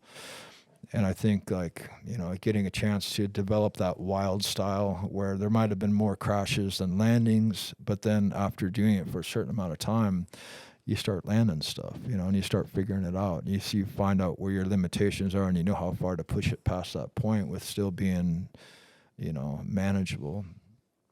Who was your favorite person to film with back in those days? Rider-wise. Oh, as far as like, you know, hanging out when when it was like roadkill and RPM, a lot of the Tahoe guys were huge, like Noah Selasnik, man, incredible person, incredible like skateboarder. Chris Roach, another huge influence, and someone that when we had sessions together in the same kind of venue, it was always fun to ride with him. You know, him and his brother Monty. And then Aaron Vincent was another Tahoe cat. And then Cardiel was another cat that I can't say enough about those early snowboard days. Him coming from skateboarding, and just like his approach to skateboarding was so out there and awesome that he translated that to a snowboard and did it in a way that, like, he didn't really have the technical skill of board control, but his approach to the terrain and the way that he would dissect and go for lines and do stuff, like, it was like, I had never seen anything like that before. Those guys were huge. Growing up in the Northwest with Dave and Todd, you know, riding for Liptech and GNU, we spent a lot of time together. Those guys were, you know, when we started filming together with MacDog, we spent a lot of time together. So we were always, you know, in that same environment, had a great time when we did it together.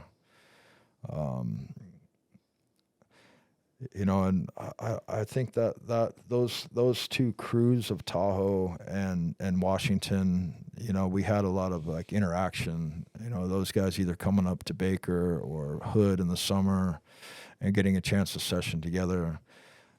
We always had the most fun together. And what came out of it was always kind of the, you know, stuff that was making the cut. Now, incredible stuff. I kind of want to change gears and talk about the 94 John Foster cover of the Road Gap and the story behind that. That's a wild story, because essentially we went over to Norway to not even snowboard. It was an option as a secondary idea, but the original trip was based on an opening of a standing wave pool by this guy named Tom Lochterfield, who developed the standing wave technology, and I think he had put one in San Diego.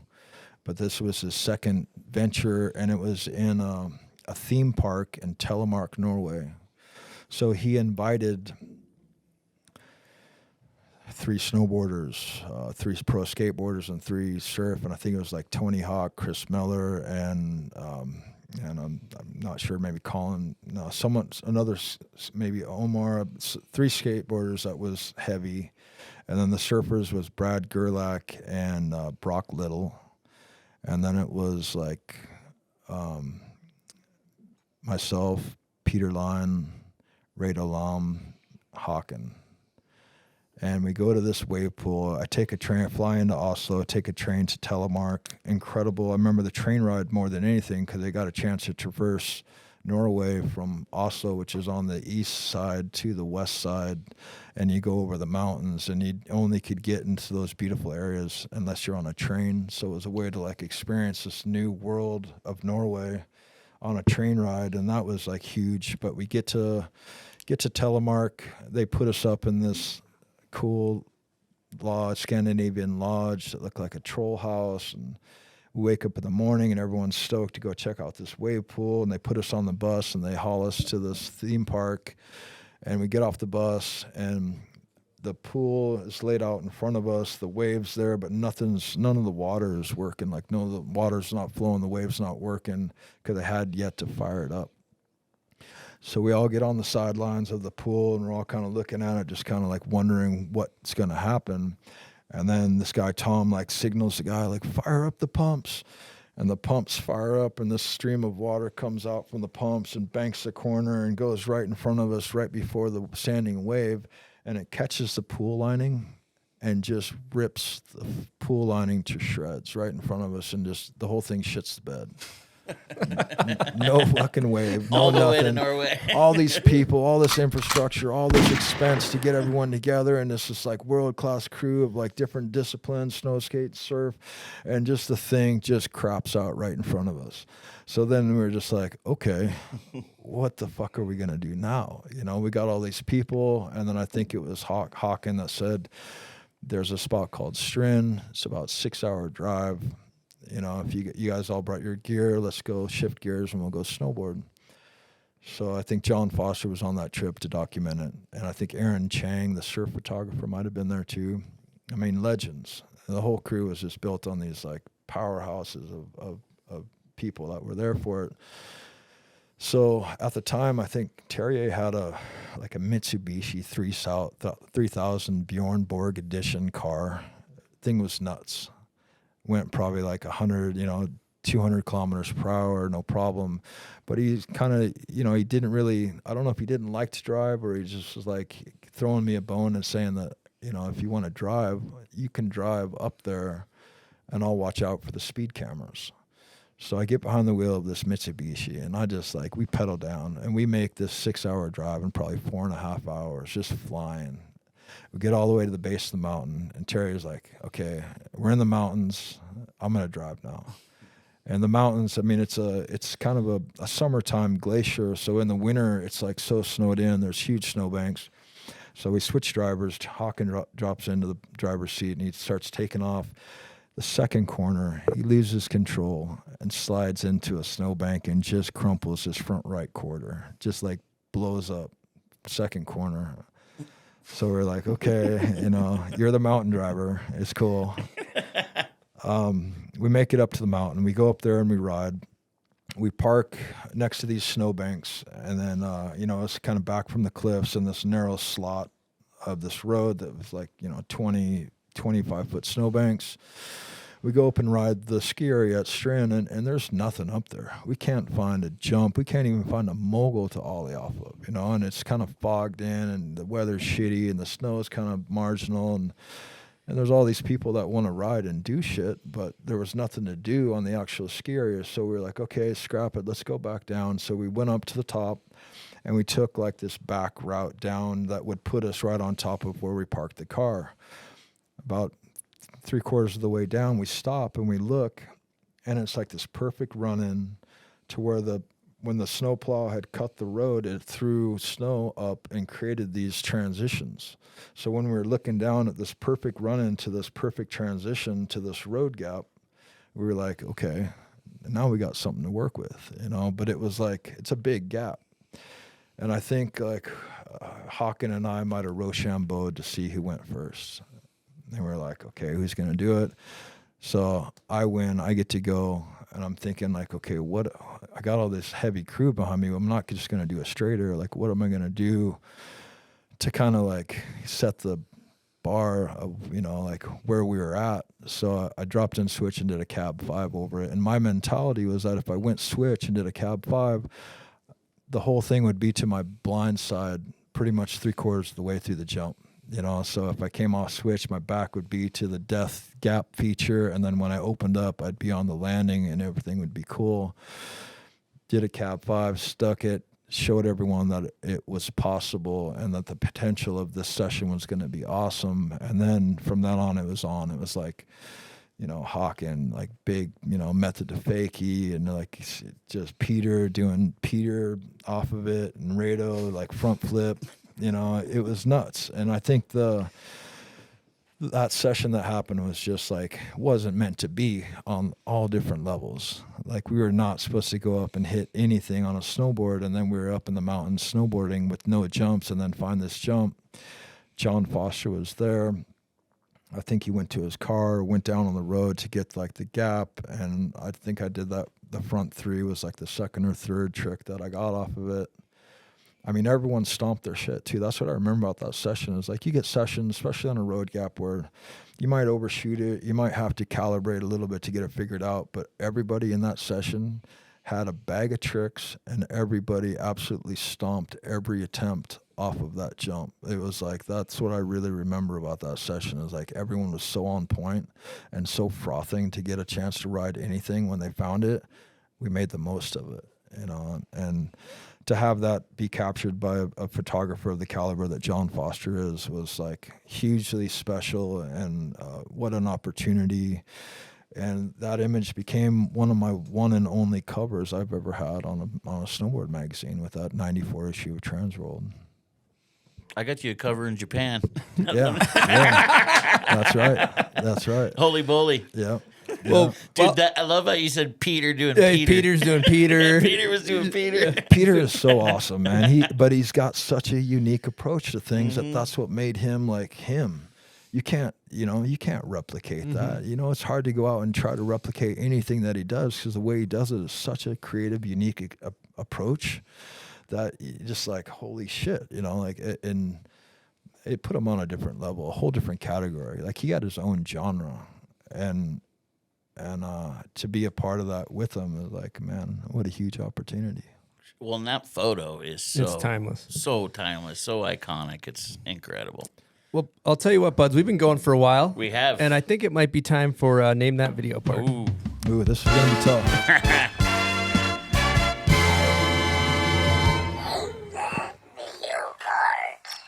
Name That Video Part is presented by Mammoth Mountain. Mammoth, one of the best mountains in North America. You might catch buds in the mini pipe going switch McTwist. Going huge. Are we going to dust off the switch Mickey this year? We're going to dust it. Okay. Start with an airbag maybe, and work my way into the snow. Well, they have those there in the spring. Let's go. It might just be for US team, but they got everything all the way from beginner park setup all the way to the biggest jumps you'll find in North America. And in addition to that, if it snows, great terrain. A lot of just good groomers. If you're just a carve dogger, you want to whack some turns. Huge mountain. Hence the name Mammoth. It's a mammoth of a mountain right there. So if you're interested in a fun snowboard vacation, check out Mammoth Mountain. They support the show. They kick ass. Thank you, Mammoth. All right, Jamie, how are you feeling confidence level 0 through 10? Probably like a 2, man. I'll tell you what. There's only a couple videos out there that I've really connected with the video soundtrack. One was that, you know, the Roadkill intro with Dave Cioni editing. That was that No Effects song. You know, I think, you know, there might be a couple from the early Dogger days with obscure bands like Aversion. You know, the bands that he pulled out of San Francisco, just however he did it. There was a Melvin's tune that Cioni used, I think, in maybe RPM or something that's called Honey Bucket. That when I hear that, I know exactly like it came from that, because it was just, it had a dog like growl at the beginning of it. You know, it was like, roar, roar, roar, and then it kicked into a Melvin's tune, and there's something about that is just connected. And then, of course, like The Garden, you know, and that soundtrack was so like, you know, Deep Purple, Jane's Addiction, Primus, Neil Young, like you don't get that these days, you know. And so I don't, you know, let's give it a shot. Yeah. Well, it's none of those videos, so yeah. So if you don't, that's why I say it too, because if it's not any of those videos, I have a slim to none chance of figuring out where you guys are coming from. I'm also gonna queue up the fact that Pensiero is the one who told me to use this song. Right. So you know, he can dive on the sword if you don't get this one. Okay, here we go.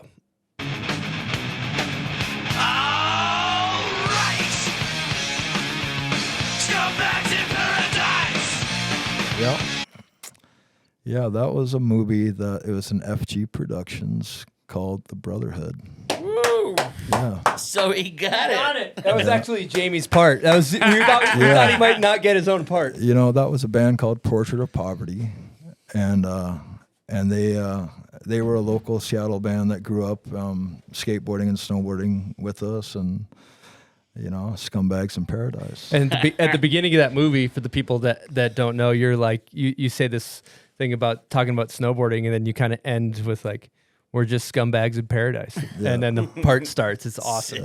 So you got yourself a bomb hole prize pack. You got all kinds of stuff in there. Thank you, guys. Mugs. You know what? I threw in a bunch of keychains for Pensiero because he said he wants some for the Snowcats, and they were too expensive on our site. So there's some stuff for Pensiero. He just has a lot of snowcats. Yeah, he's got you guys swimming in snowcats. He's got a fleet of snowcats. I just talked to him the other day, and he said he had 2 or 3 new cats coming up to the lodge, and he had flown in the boxes with a helicopter, and I was like, how are you going to get these snowcats up there? Because after like a certain time, the gate shuts and the road's closed, but I think he was able to get them on the other side of the gate, waiting for enough snow to get down low enough that he could actually get them up to the lodge. But a lot of logistics. Problems. Yeah. So we got another track for Name That Video Part. This is for the listeners.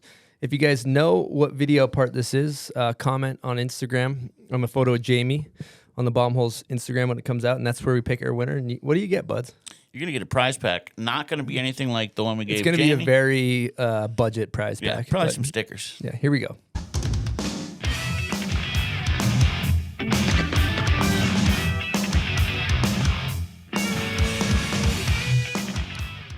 I can tell Jamie knows that's familiar to him.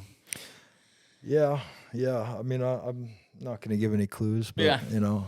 You know what it is? You've definitely heard it, though. Yeah. It's a familiar track, but we'll let the listeners give it a go. Well, thank you guys for playing the video part.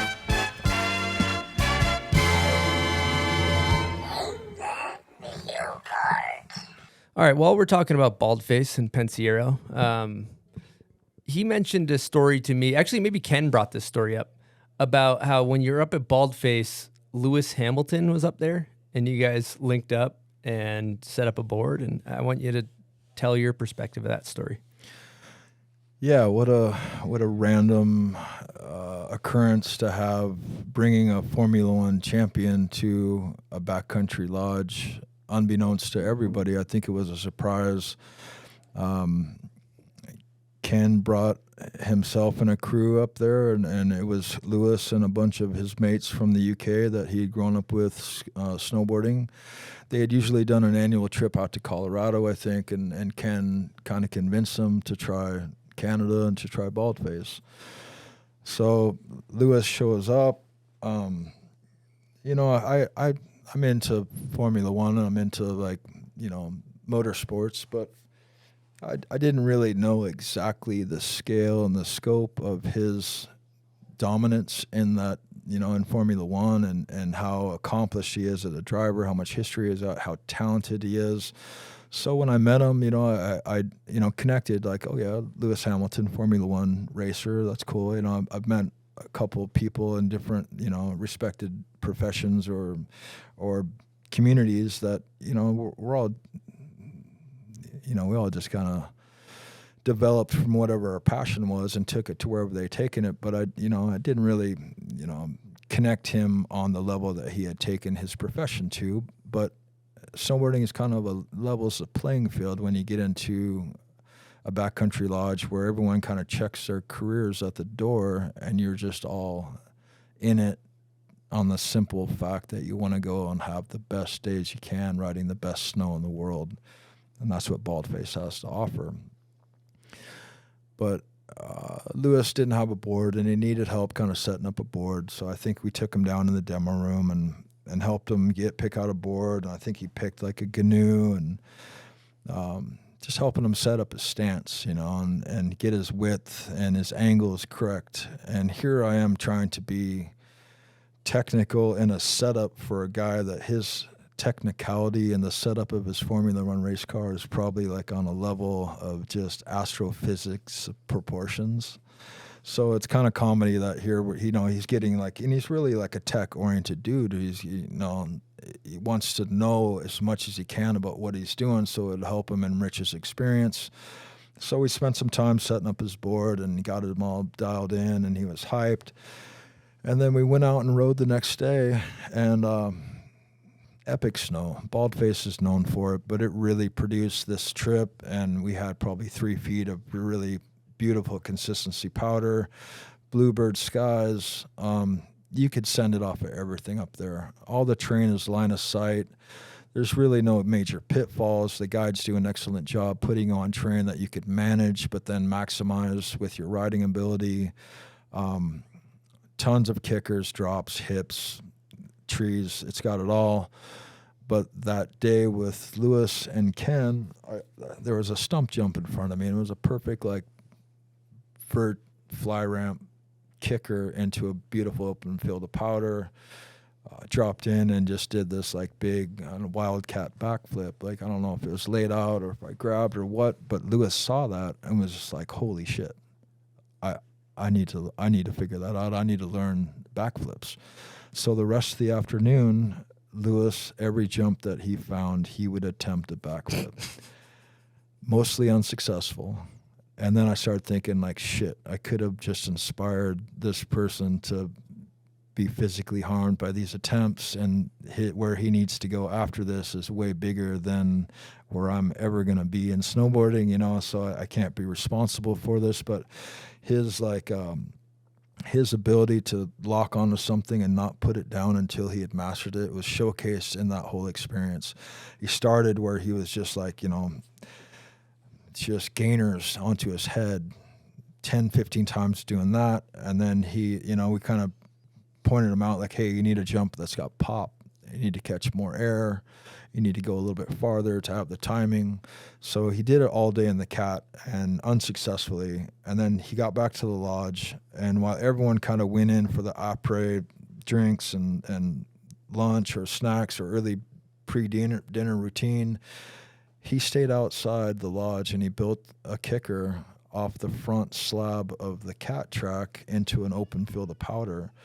And I looked out the window and I noticed like, holy shit, he's still getting after it. So I got a Caesar, and I walked outside, and I'm sitting there and I'm looking at his jump and looking at his landings, and he had a couple bomb holes down there that were unsuccessful attempts. And then the light, set the scene, the light's setting, it's like these golden rays of sun. It's beautiful, backlit to what he was doing. And here comes Lewis. He drops in, way too much speed and just wild and kind of uncontrolled. But then he hits the jump and he locks into this backflip that I see it right in front of my eyes. He goes upside down, and the way that the contrail of snow coming off his board was backlit with this beautiful golden rays of sunset. And I'm just like looking at it going, oh, he's not gonna make it. He's not gonna make it. And then at the last minute, he just pulls his knees underneath him and stomps his very first backflip. And I know that guy's had a lot of accomplishments in his life, but I could tell by his stoke and how he had connected with something that we've all, if we've ever done snowboarding at one point in time, you have those milestones that you can connect with that just makes you build that foundation of just the love and passion for what you do. And I think he got a taste of that with that whole experience, and it was really cool to see and be a part of. But yeah, Lewis Hamilton, man, he's a cool cat. Wow, what a wild story. Holy shit. Well, talking about Baldface, we got to get a guest question, obviously, from Jeff Pensiero. And I will preface this with guest question with the fact that we have video footage to go along with this. So here we go. Hey, Jamie, JP here. Got a question for you. A lot of people know you as, iconic snowboarder, artist, musician, etc. But a lot of people don't know that you're a fitness devotee, and you've developed your own amazing morning routine at Hobo Camp. I was wondering if you could share with the listeners what your morning routine is like in your truest state of freedom at Hobo Camp. Love you, bud. Hope you're having a great one on the old bomb hole. Oh, love that, man. Hobo camp. Little backstory to this.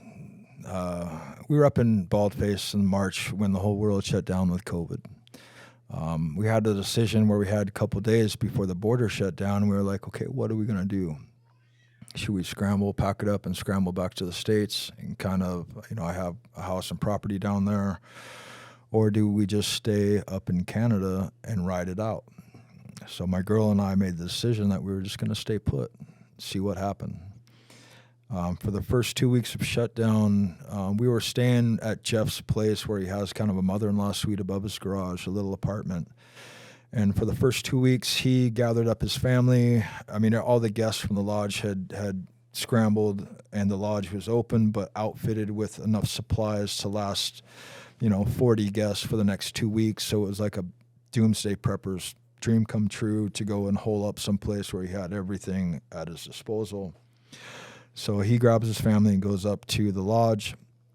We're in the mother-in-law suite for the first 2 weeks. And the first 2 weeks, the world was crazy. No one knew what was happening. No one knew what was really going on.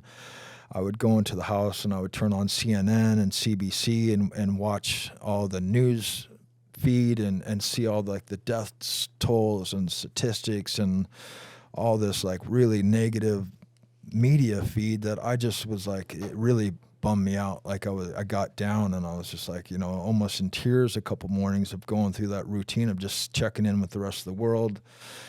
And then after the first 2 weeks, Jeff was coming back to the house and he goes, hey, I don't know what's happening. I don't know the dynamic of all this, but if you guys could find another place to go, I'm going to bring my family back and we're going to lock in and shut down in our house. We don't really want any outside. So if you guys could find another place, that'd be awesome. We were just okay. So we kind of ask around, who's got a place to stay. And this woman is Pam Jeffers. She's the pastry chef up at the lodge. She reached out and said, hey, you guys, I have another rental house in Nelson. It's open right now. It's unfurnished, but if you guys would want to stay there and kind of ride it out, it's open for you guys. So we were kind of okay, this is a place we can transition to after Jeff's. Right at the last minute, her boyfriend flies back from Indonesia and needs a place to quarantine.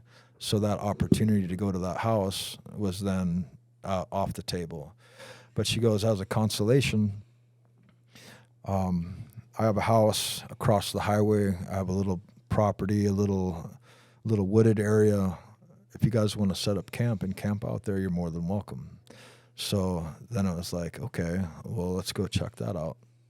So we went down, we set up our camp, tent on the beach, little tarp show, full hobo encampment.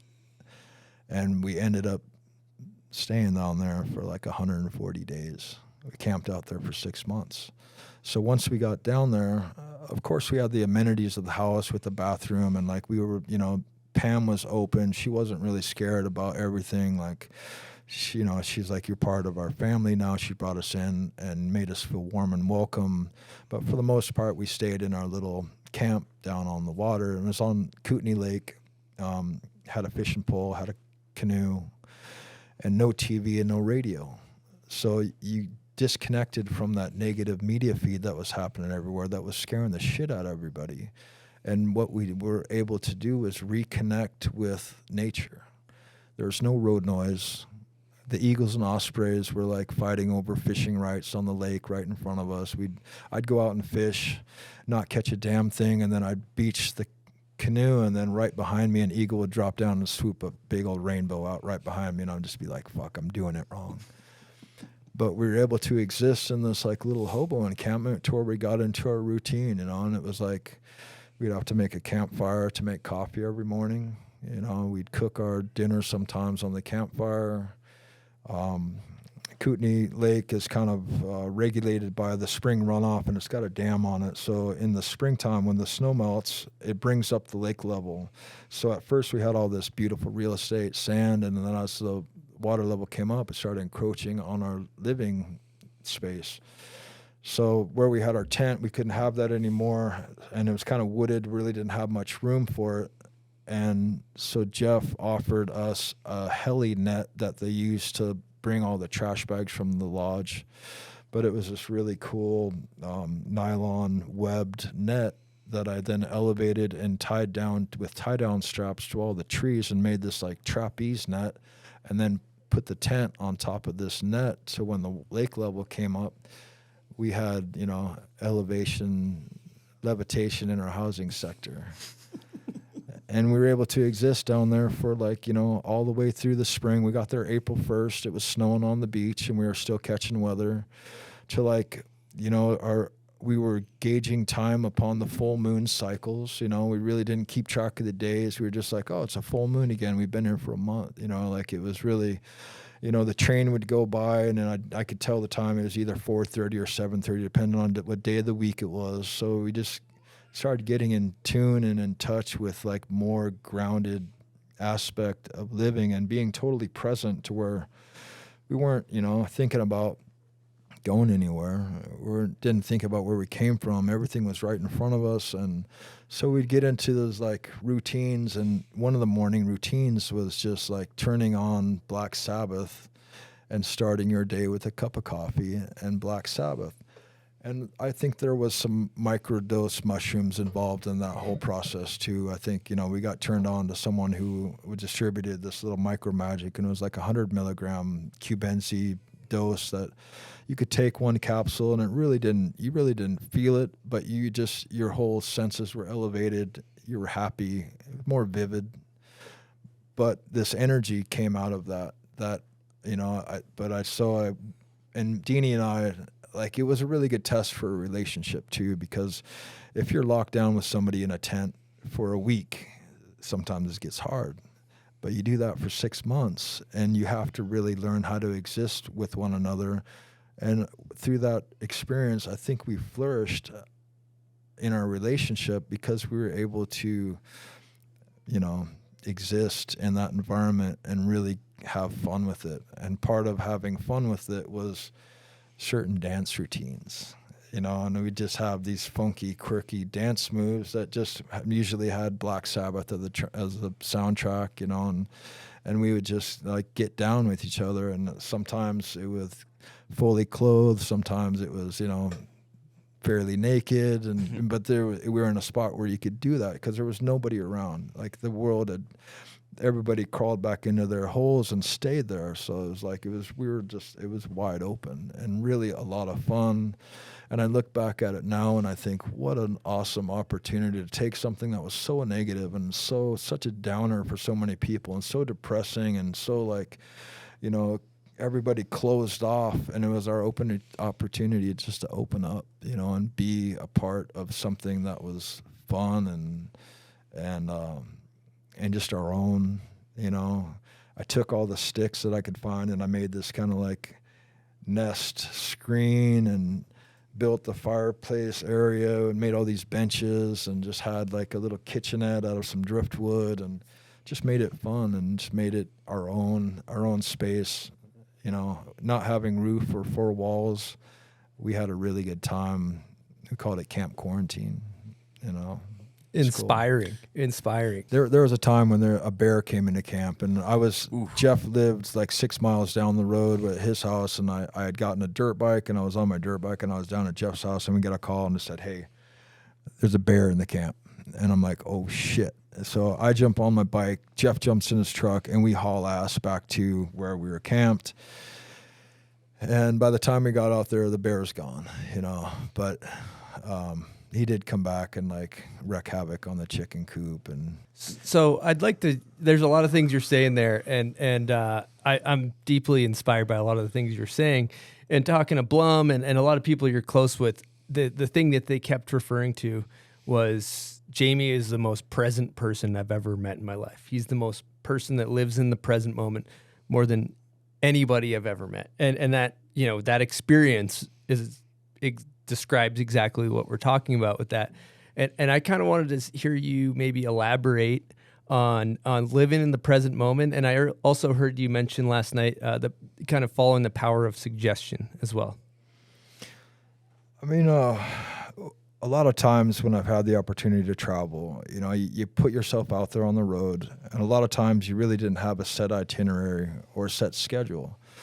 So you'd find yourself out there in places that were new, open to life experience, you know, and not having like an agenda was something that opened you up to the possibility of the power of suggestion is what I was talking about. And it's like you'd meet somebody and you'd be in a new place and you wouldn't know what was on the peripheral, what was cool about that place until you connected with the local. And the local would tell you, like, hey, have you ever been here? No, I've never been there. You should check it out. And then it just gave you a chance to see the best of what they thought was the best of where they existed. So a lot of times you got a chance to experience that environment that wasn't in a tourist guide, wasn't on the map. You know, and it was like a sweet little honey hole of a swimming spot or a sick DIY skate park that, you know, it was done by a couple locals underneath a bridge in south coast of France, or just random opportunity to experience the world on a level where, you know, it kind of forces you to be present, because you're not, you know, if you got an itinerary and you're like, okay, we got 3 days here and then we're going someplace else. Your mind is always like 3 days down the road wondering what's, you know, going to happen when you leave the place, and you never really have a chance to fully experience because of that limitation of that schedule and that timeline. A lot of times when I'm traveling, I just put myself out there, and if it feels right, and it goes back to Scott Blum, you know, when we went on that bike trip, we did a bike trip, 10-day bike trip from Costa Mesa out to Virgin, Utah for the Red Bull Rampage. We get to 29 Palms. We Google search if there's a skate park in town. He said, yeah, there's a skate park, but check out this review. And the review said, 29 Palms Skate Park, a great place to sit. And we chuckled about that. Like, you know, that's the last description that I want to read about a skate park to inspire me to want to go check it out. You know, it doesn't sound like that awesome, but it was a great place to sit for somebody. So we took that as our mantra of the whole 10-day trip. Like, let's just go out in the world and find great places to sit. So we'd ride until we'd stop at a gas station and find a grassy knoll, and it's like, hey, that looks like a great place to chill. We might spend 15 minutes, we might spend 4 hours, but we didn't have anything pulling us out of that moment. You know, we just, like, it was a comfortable spot. Why not sit in that comfortable spot for as long as it continued to feel comfortable? And then after that, you know, like usually like we'd sit out through the heat of the day. And then when it cooled down about 6 or 7, when the sun was setting and it was the best time to hit the road again, not only for you, but for your bike and for the least amount of traffic on the road, that's when we would make our most time up in wherever our next destination would be. And every night we would Google search and like our Google Map or MapQuest, like something that looked like an ideal camp spot. We'd drop a pin and then just pull into it, and it could be a killer spot. It could be the back 40 of some angry farmer's property that you had to hightail it out in the morning. But more often than not, we found these awesome camp spots along the way. We camped the whole time, didn't even think about a hotel. And it was warm, it was summer, it was like beautiful time to be out on the road, you know, nothing but miles of asphalt in front of you and not a care in the world. And we had 10 days to get to Utah, but we could have jammed it in one shot. But we just took our time, and like, if it felt comfortable, we stopped. If it didn't, we moved on.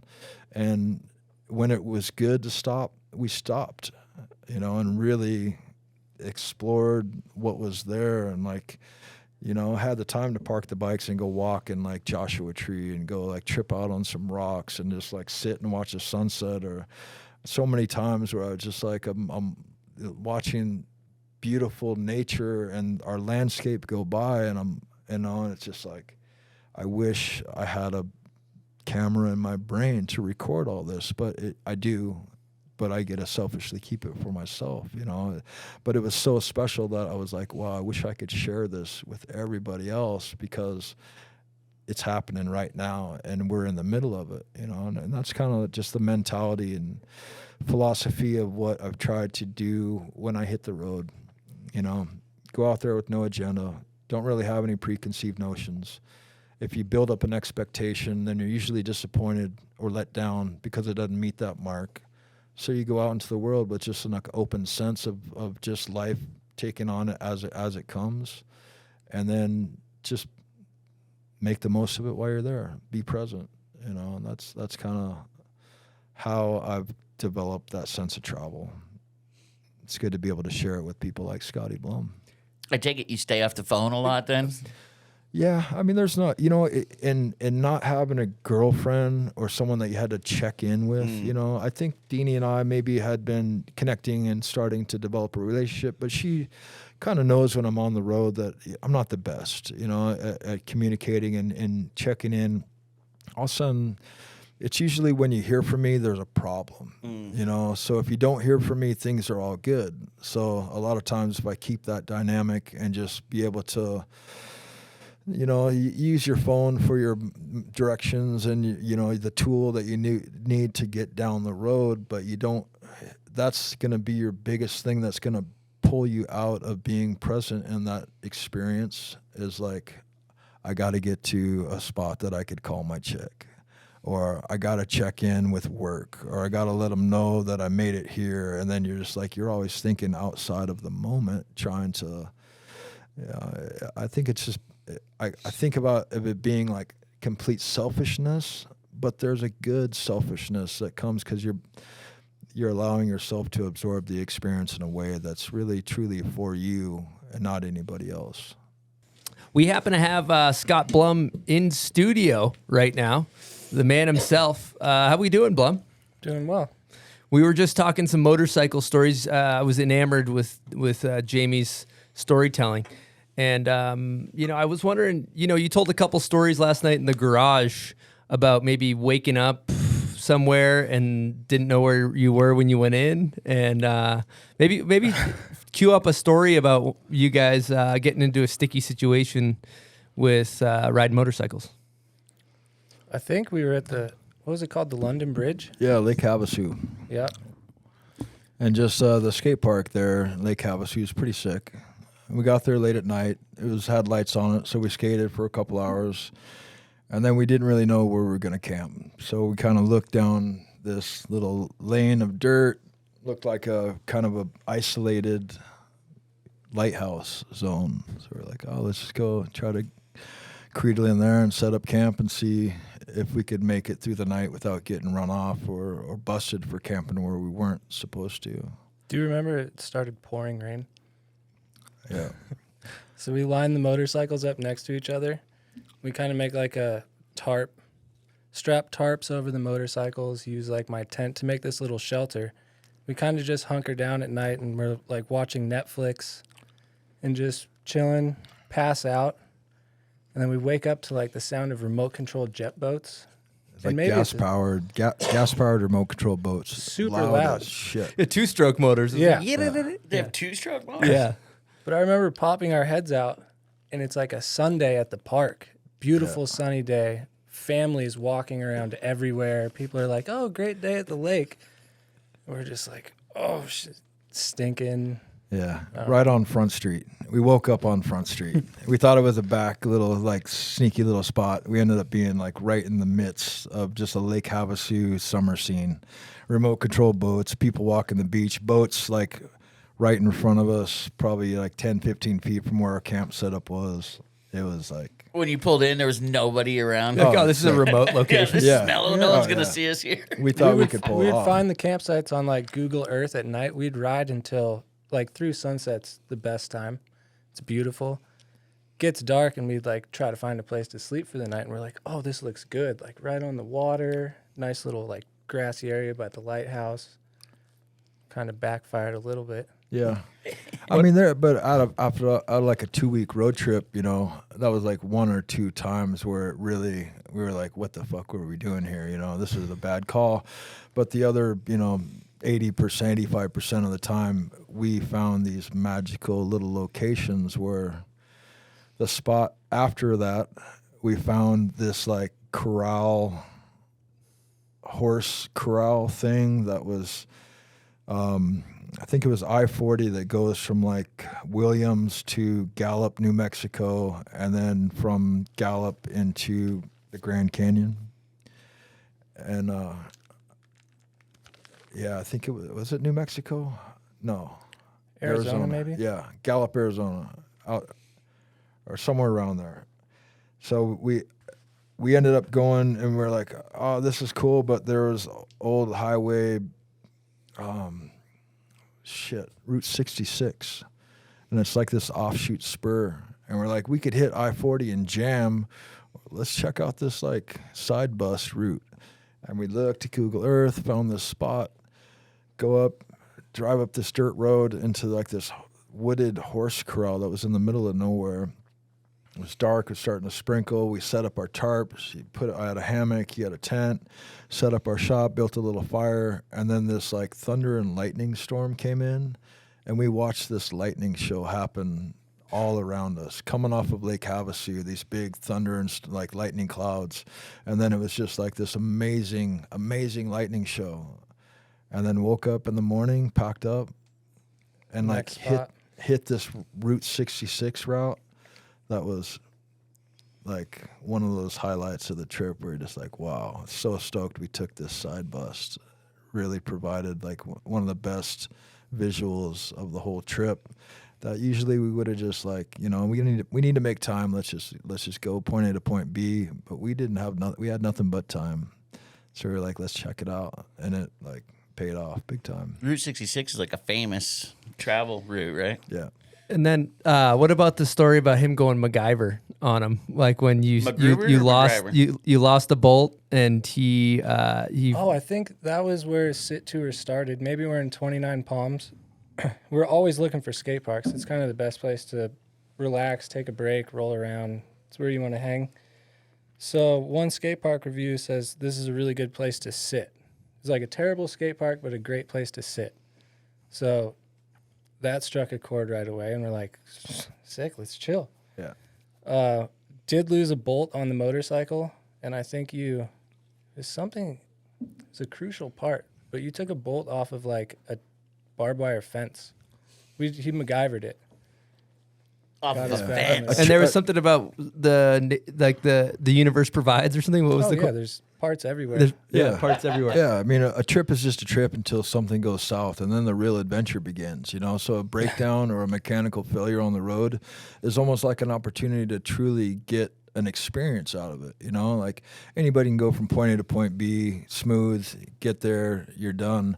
But when something shits the bed and puts you on the side of the road, then it's just like, all right, now the fun begins, you know? Like how quick can we remedy this and get back on the road? So it's almost like you hit the stopwatch and go, okay, what's out there? This. What's out there? What do we got at hand that we could get? The hardware store is not down the road. You know, we didn't have any other access to any tools or hardware. So we're just like, okay, what will the universe provide to remedy this situation, get back out on the road? And most people would be throwing up their arms, panicking, not knowing what to do, and you look at it as this is actually the good time.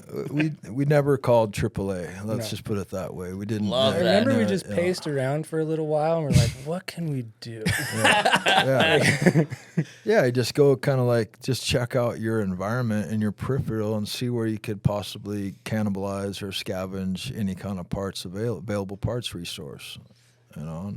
Another really good one is remember when we camped at like the Black Widow capital of whatever outside of Page, Arizona. Black Widow capital. It's like Black Widow fucking city, but sick spot to camp up in these like smooth rocks. But again, we're riding through sunset, and we got this sick little spot picked out. Okay, we'll stop here.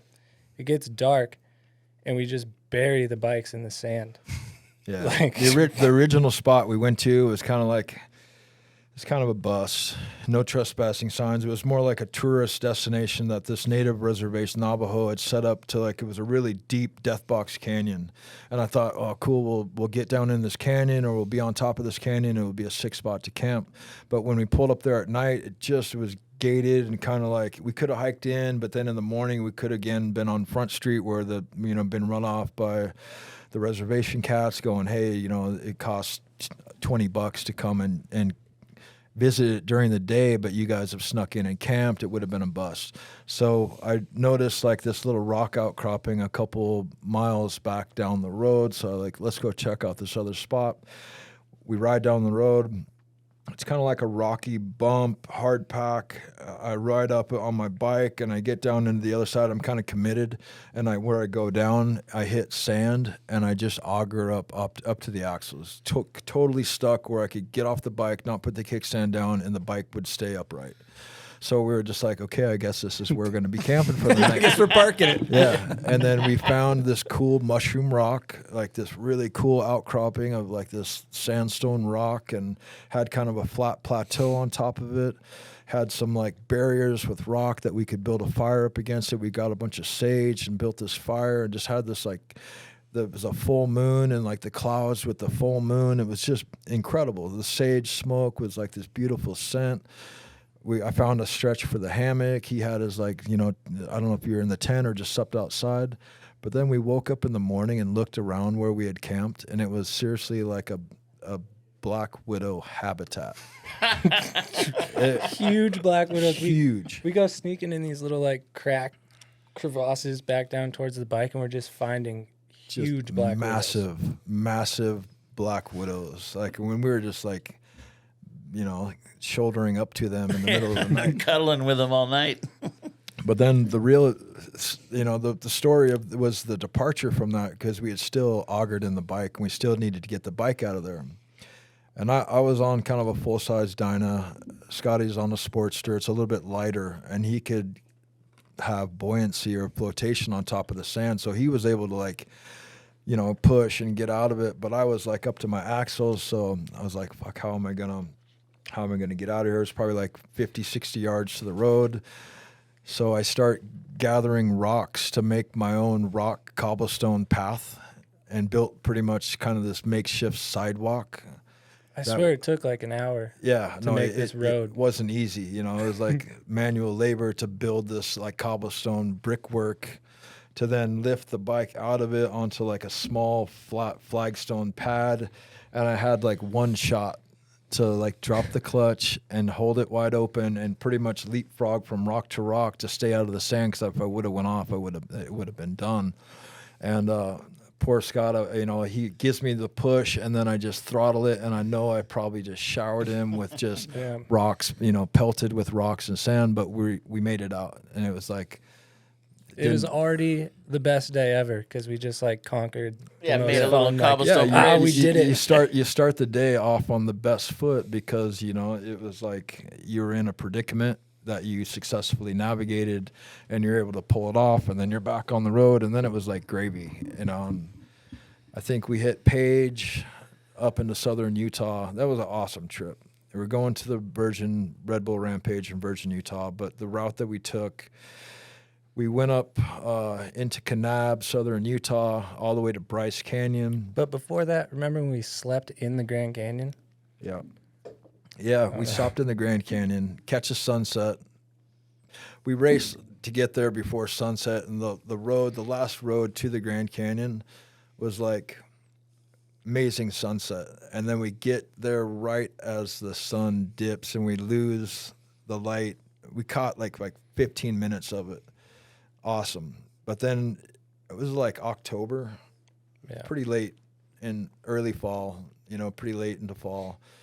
So at nights in the Grand Canyon, it was getting cold, like down into like freezing area. So we were like, okay, where do we camp? We didn't really want to camp in like the designated campground, because that wasn't what we were doing. So we ride along the rim until we find this campground that had a gate on it. And on a bike, like gates really they're just a suggestion. But we found this path around the gate, and it was nighttime, and we didn't really see what we were getting into, but we just rode through the parking lot and then off into the woods until we couldn't really ride any longer. And then it was the same thing where you just like, you ride until you get stuck or you have to stop. And then it was like, okay, this is camp, I guess we're parking it. Yeah, but it ended up being a really cold night, but it was a successful extraction in the morning. Packed it up, got out of there, rode the south rim of the Grand Canyon, epic, and then headed north up to Bryce Canyon, where we met Seth Hewitt. He rode his bike down from Salt Lake, and Same thing in Bryce Canyon. We were riding up into the canyon and we see this sign that said no off-road use and no camping. So we found the first trail that went off-road and found a camp spot. And it was like a really sick, awesome camp spot. How long was this trip in total? It was a little over 10 days, I think. I think we were on the road for over 2 weeks where we had started. Prior. Yeah. We started at I came up from Mammoth and I think you came down from Seattle or Reno. And we met at Sonora Pass. And we went over Sonora Pass to Santa Cruz, down to SoCal. Yeah. Oh, in the summer you can go right over Sonora. You had no speedo too, right? No speedometer and How no is that? Gas gauge and a really small tank. I maybe can get 100 miles on the tank, but depends on how we're riding. And that made it really fun. Surprisingly, we never ran out of gas and had to push it or shuttle. We always made it. Yeah. But it was fun. It would sputter out and I'd be like, oh shit, we got to find a gas station. Yeah, that first section of Sonora Pass, we get up to the top of the pass and then I was like, hey, let's cut off the engines and we'll soapbox derby. Try to coast down the backside of the pass and see how far and how fast we could do it just coasting. And we did that. And it was super fun. So then every downhill was we just cut the engines and coast. And it was like a hill bomb. So we did that progressively all the way to Santa Cruz. It was Sonora Pass. And then I think it's Hecker Pass. It goes into Watsonville. I know we'd go out of our way to find good hills just to kill the bike and put it in neutral and just be silent. All you hear is your pegs scraping and the sparks coming off your exhaust when you'd be laying it down through chicanes. But we went from Santa Cruz down to Pismo and then decided we could jam down 101 or 1 or we could take a road less traveled that I've never been on. I don't think he might had, but it was the backside of the Santa Barbara mountain range that eventually goes up over a pass and drops into Ojai. So we ride and we make good time and we get to the bottom of the pass. Right at the bottom of the pass, there was a sign that said Nest Gas 57 miles or something. And I look at my gas tank and I got 20, my gauge reads 25 miles left in my tank. And I was like, oh, fuck, I'm screwed. I'm going to run out of gas. We're in the middle of nowhere. There's no gas stations, nothing out here. But we get up to the top of the pass and then we kill the engines and we hill bombed all the way into Ojai with gas to spare. It actually saved our ass, doing that. It was something that without that technique and approach, I'd have been on the side of the road for sure. But because we were soapbox derby hill bombs, it saved us. How's the kids' corner speed? Well, that's just it. You have to approach the corners with a technical apex to carry your exit speed out of there. So it really starts making you think about the road and how you navigate that road to be able to figure out how you can be as smooth as possible on it, and it really helps you it translates into everything else in life, I guess. Well, I got a random guest question, and here we go. Hey, Jamie, it's JP here with some guest questionnaires who have a question for you. Hi, Jamie. Remember the time that you were you told me a story about how you were on Hey, no, it's when he told you a story when he was riding his bike with ski boots on. No, he was riding his BMX in the snow with ski boots on when he was coming coming back. had the ski boots on and then he had to bike home. No. No, he told me. Okay, you two. I'll let you take it from there. Jamie, we love you. Can't wait to see you guys back in Nelson. Have fun on the bomb hole. So, trying to gather what the actual question was. Something about ski boots on a bike? BMX ski boots. Okay. All right. Check this out. I was in Auburn. I was a kid. I was 10 years old. I was in 4th grade. We had just moved from Vashon Island to Auburn. It was when, I was telling you the story about, having K2 skis and the ski bus and not being able to afford anything. So I think I went to a thrift store and I bought ski boots, poles, and skis for probably $10. 195s, size 10 ski boots, and I'm a size 6 or something in 4th grade. And it snowed around our house, and all the high schoolers were going to go out to this hill and sled down this hill. I thought, perfect opportunity to go skiing. So I packed up the skis, and I pedaled my bike in the snow down to the end of this cul-de-sac with ski boots on. With skis skis and poles over the shoulder, pedaling a BMX bike with ski boots about, a quarter mile down to the end of this cul-de-sac.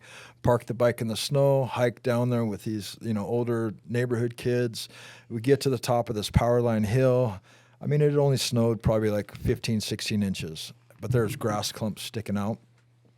So I get, rusted skis, rusted bindings, size way huge ski boots, and I think I'm going to ski, and I drop in, and I go probably 10, 20 yards. I hit a grass clump, and one ski sticks in, the other ski goes around, and I ended up injuring my knee. I broke my growth plate in my knee, and I'm hurt.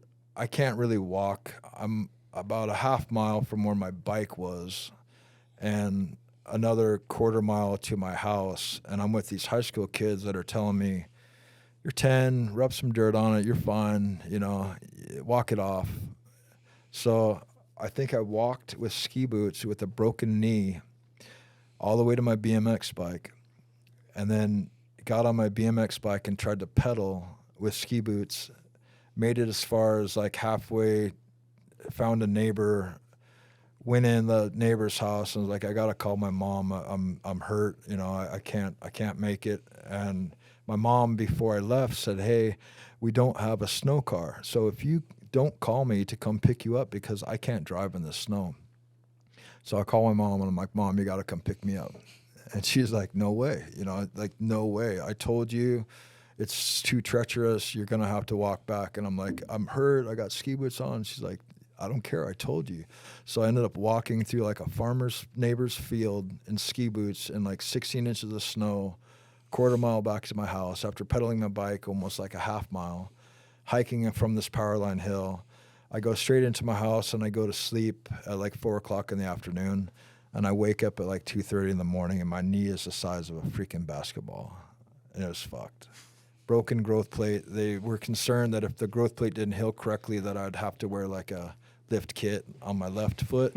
Maybe that's why that it's a good powder, like it kicks me back in a powder stance now, because I could have a left leg that's shorter than my right.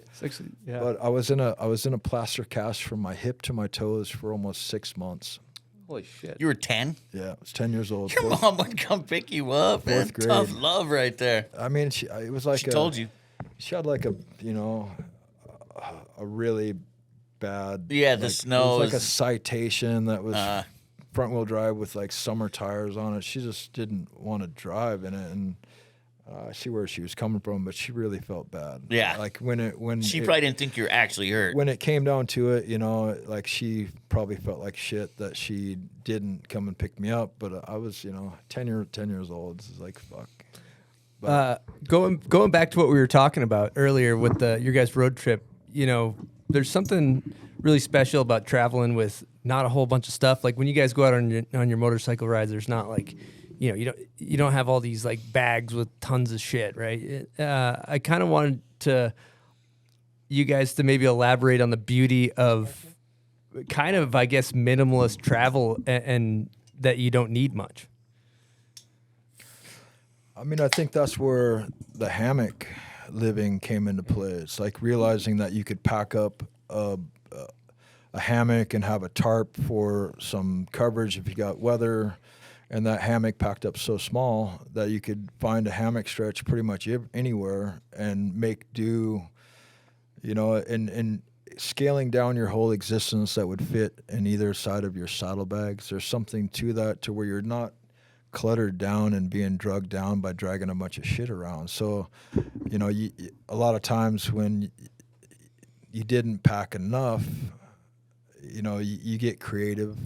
I remember having Scott use his Volcom socks on the outside of his shoes when we were down in Flagstaff, I think, coming back from the Grand Canyon. We went to the Grand Canyon from Flagstaff on the way back. It was like, that was another year. That was a different trip, but it goes back to like, it was cold, and it was probably like, with the wind chill, close in the teens, probably like 17, 18 degrees with the wind chill.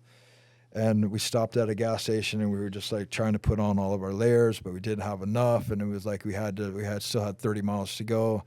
And Scott's solution to that was take another pair of socks and put them over, like sock up shoe up, and then sock up over his shoes and rode the last 30 miles with a pair of socks on the outside of his shoes. It worked really How was well. that? Did it work warm? It worked super well. It broke the Yeah. wind nice. I mean, we're in slip-ons pretty much the whole time, so as many layers as you can get on those toes. I've never heard anyone doing that, and I love it. But then we'd also use like our Gore-Tex snowboard outerwear, like the Volcom bibs, and now his bibs. his one piece that's coming out this year. You got a is one like- piece in the cut. Yeah, we got a Volcom 3-layer Gore powder suit coming out, and a lot of that stemmed back from being able to use it in alternative applications. Yes. You know, works great in the snow, but if you find yourself in a pinch, Gore-Tex packs up the tightest. You can have this tight little package that when you pull it out, it's a complete waterproof, windproof, you know, rain kit when it rains on a bike. When you hit weather or cold, like it cuts all that wind. You don't get that wind chill. I mean, it's something that's really useful, but it goes back to the whole packing aesthetic of like, you want, you know, like usually bikers have like leather and heavy shit, but when you get wet, leather just turns into a sponge and it's like super heavy and it's hard to pack up. But that's where we've translated all of our snowboard outerwear to the bike experience, because it just packs super tighty and it provides the best protection from the elements when you're out on the road. Is that one piece available this year? Yep. All right. I'm going to get into a Patreon question. And this one is from Gregory Picard. Being such a larger part of snowboarding and its culture for so long, I'm curious, what has been the biggest change you've seen in snowboarding over the past decade?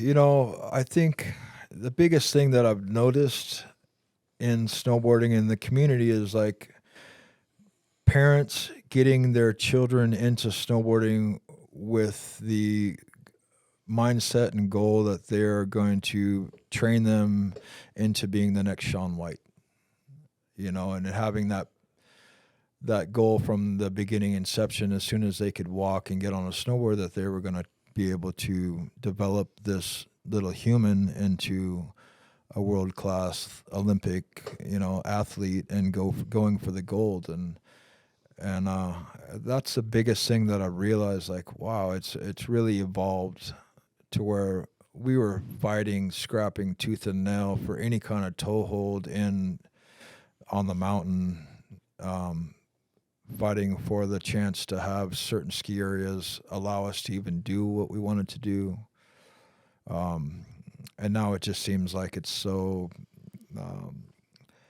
just expected to be easy and a part of it, when it wasn't really that easy and that smooth in the beginning. I remember like getting in fist fights in the lift lines with skiers because there was this friction against, you know, like these ski school coaches, and you know, they ran over the back of our board on the way there, and we were just like, you know, like, we're not kids, you know, like, you're punking us, you know, why are you punking us? And then having this altercation with skiers and friction and cat calls from the chairlifts, and it just that, you know, it was never that easy, and it was always kind of a struggle in the early days. But now it's just like, you know, there's Woodward parks and snowboard academies, and just like more of a developed infrastructure to allow kids to be a broader range of the application, which is awesome. You know, I don't, you know, can't look at that as anything but positive, and it helps. It just gives kids the opportunity to do something that I've always loved. And if I could share that passion with other people and see it develop in any way, then I'm stoked. You know, it really makes me happy to be a part of something that has that legacy and watch it evolve. And you know, I still see kids out there that still carry on in that same kind of vein of where it once was. So it gives me hope for the future. Perfect. Great answer. We got a guest question from none other than Pat Moore. Here we go. Hey, Jamie. It's Pat. We're flying with Rainey right now. It's insane. Yeah, we've put down some hard miles together, some amazing times. I just wanted to ask you, you know, how's life as a father these days? I know for me it's changed my perspective a lot. I've softened up like some warm butter. But yeah, I hope you're doing well. Can't wait for the kids to hang out together. Love you lots. Awesome. What a gem of a human. Pat, fatherhood. Wow. It's been an amazing journey and an amazing experience, and I know you're right in the thick of it. We just had a baby boy in March. Stoked to have someone as special and loving as Deanie to co-parent this experience with me, and she's blessed our family with a beautiful boy. And I've spent decades of a selfish existence. I live my life for myself 100% wholeheartedly, almost at the expense of a lot of things that were sometimes really dear and important to me. I've made a lot of constellation to continue that selfishness. When I decided to have a kid and start a family, that dissolved really quick, and now you have this purpose and this new life in your life that you live for it, and it demands 100% of your attention and responsibility. You can't just put them in bag check and say, hey, I'm going to take a break for a little bit, because it's full on. It's 24-hour schedule, but it's also the opportunity to share your life experiences all those years through some new eyes, and things that were fun to you as a kid. Now you get to turn him on to those same things that he has a chance to digest and to make his own memories with. And, it's something that it definitely, you find love in you that you never thought was as deep until you have a child. And then you look at him for the first time and you're just like, wow, we created this. And how could you not have 100% fully involved love with a human that you've created like that? And it's been an amazing experience, and it's not easy all the times, but it's those challenges that I've always addressed in my life in different applications. That it's just you're problem solving all the time, and you're trying to figure out okay, why is he crying? It's usually pretty simple when he's a kid. He's either got gas, he's got a full diaper, or he's hungry. And if you could figure out which one of those is happening and address it, we've been really lucky, though. He's been an awesome, beautiful, happy boy that, I wake up every morning with him and Deanie cracking up in the bed, and they're always partying and having a good time. And we just flew for the first time with him, which we flew from Seattle down to Salt Lake for this, and he did awesome, But it's those things that you always have in the back of your mind. Of the years of traveling, you've always had that baby on board. It's just going berserk, and you might have partied too hard the night before, and you're a little hungover, and you're on this 10-hour flight from Japan. You're right in the middle of a family where the kids are fighting over the top of you, and you have to go hide out in the back bathroom for a couple hours and catch a little disease. So when you get in that situation yourself, I had those experiences in my mind. So I'm thinking, oh, is he gonna blow up and be a handful? But he crashed out, and when he woke up, he was super happy, and we landed in Salt Lake, and it was an awesome experience. I hope that all of them go that easy, but the first one got behind us, and he did really well. But I as a father, you can only do so much, especially early on. You're kind of just being a support. You pick a support role for the mom, because the mom takes the majority of the feeding and the night cycle, where he's up every 2-3 hours sometimes throughout the night, and he's hungry, and I wake up because I hear him crying, but there's nothing really I can do about it. Mom has to pick up that night shift. But multiple mornings at 6 o'clock in the morning, she'll come in and be dropping him off on my chest and saying, I can't take it anymore. Take him. But then it's my time to have that time with him to we'll go and take a walk and get a chance to feed him and spend some time connecting with him. And it's as a dad, you kind of get, you don't get that attention with them. So when you do, I try to make the most of it. But it's been awesome. I'm stoked for you, Pat, though. It's quite a ride, and I'm stoked to be sharing this journey with you. I still have the same problems. It's either gas, I shat my pants. Yeah, who doesn't? Or I'm looking for food. Yeah, you're either hungry or you got a full diaper. Or He looked me dead in the eyes when I saw him, dead in the eyes. And ripped a gigantic fart within like the first minute of meeting. What a legend. Yeah, that's my boy. There's a Patreon question to take that a step further from Daddy Snow Monkey. Out of all your years of travels, experiences, soul-inspiring moments you've spent in the mountains, what's the one thing you'd like to pass down or teach your child? Hard-hitting question. Yeah, you know what? Really, like, do what you love and love what you do.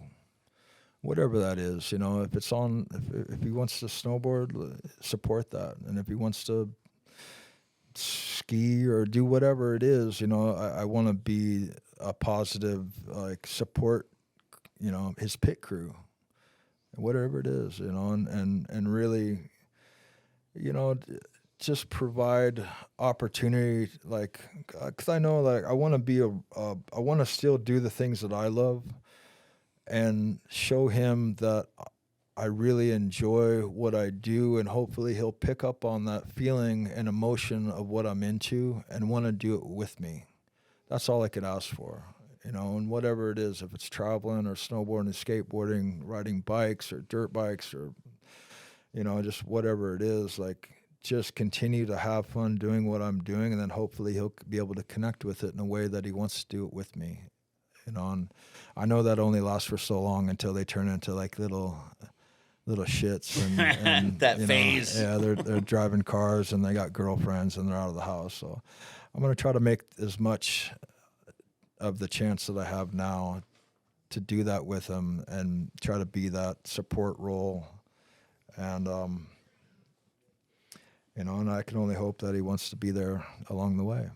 If he does snowboard, I just want to know what his method's going to look like, you know? Yeah. Or is he goofier regs? Yeah, or if he has a goofy bad regs? method, was that like, what, is that going to be a problem or what? You'd have to have a talk with him. take a knee with him? Yeah, I mean, you can turn him on to your influences and let him pick his own, but let him know that the way to develop your own is to open yourself up to others' experience. You know, and I think that that's something that was important for me, and that helped me develop my style and my approach. So that basic formula is like, hey, you know, whatever you're into, be into it, you know, but you don't have to copy or, you know, emulate so much as, like, you could be influenced by it. And then once you take that influence, you can develop who you are and what you do for yourself. Great answer. Love it. We got another hard-hitting question. This one is from Troy Eckert. Here we go. What's happening, Jamie? It's Troy. So you are one of the most present humans I know. You would always give your full attention to whatever it was you were doing, and just you do it full on. So my question for you is, what is your idea of success? Much love, brother. Wow, Troy, you know, huge person in my life and my career, with one of the founding people with Volcom. Spent a lot of time with him in those early Volcom days. Cherish those moments. It's great to hear his voice. I haven't heard that voice in a while. So right on, Troy, thank you for the question. Success is defined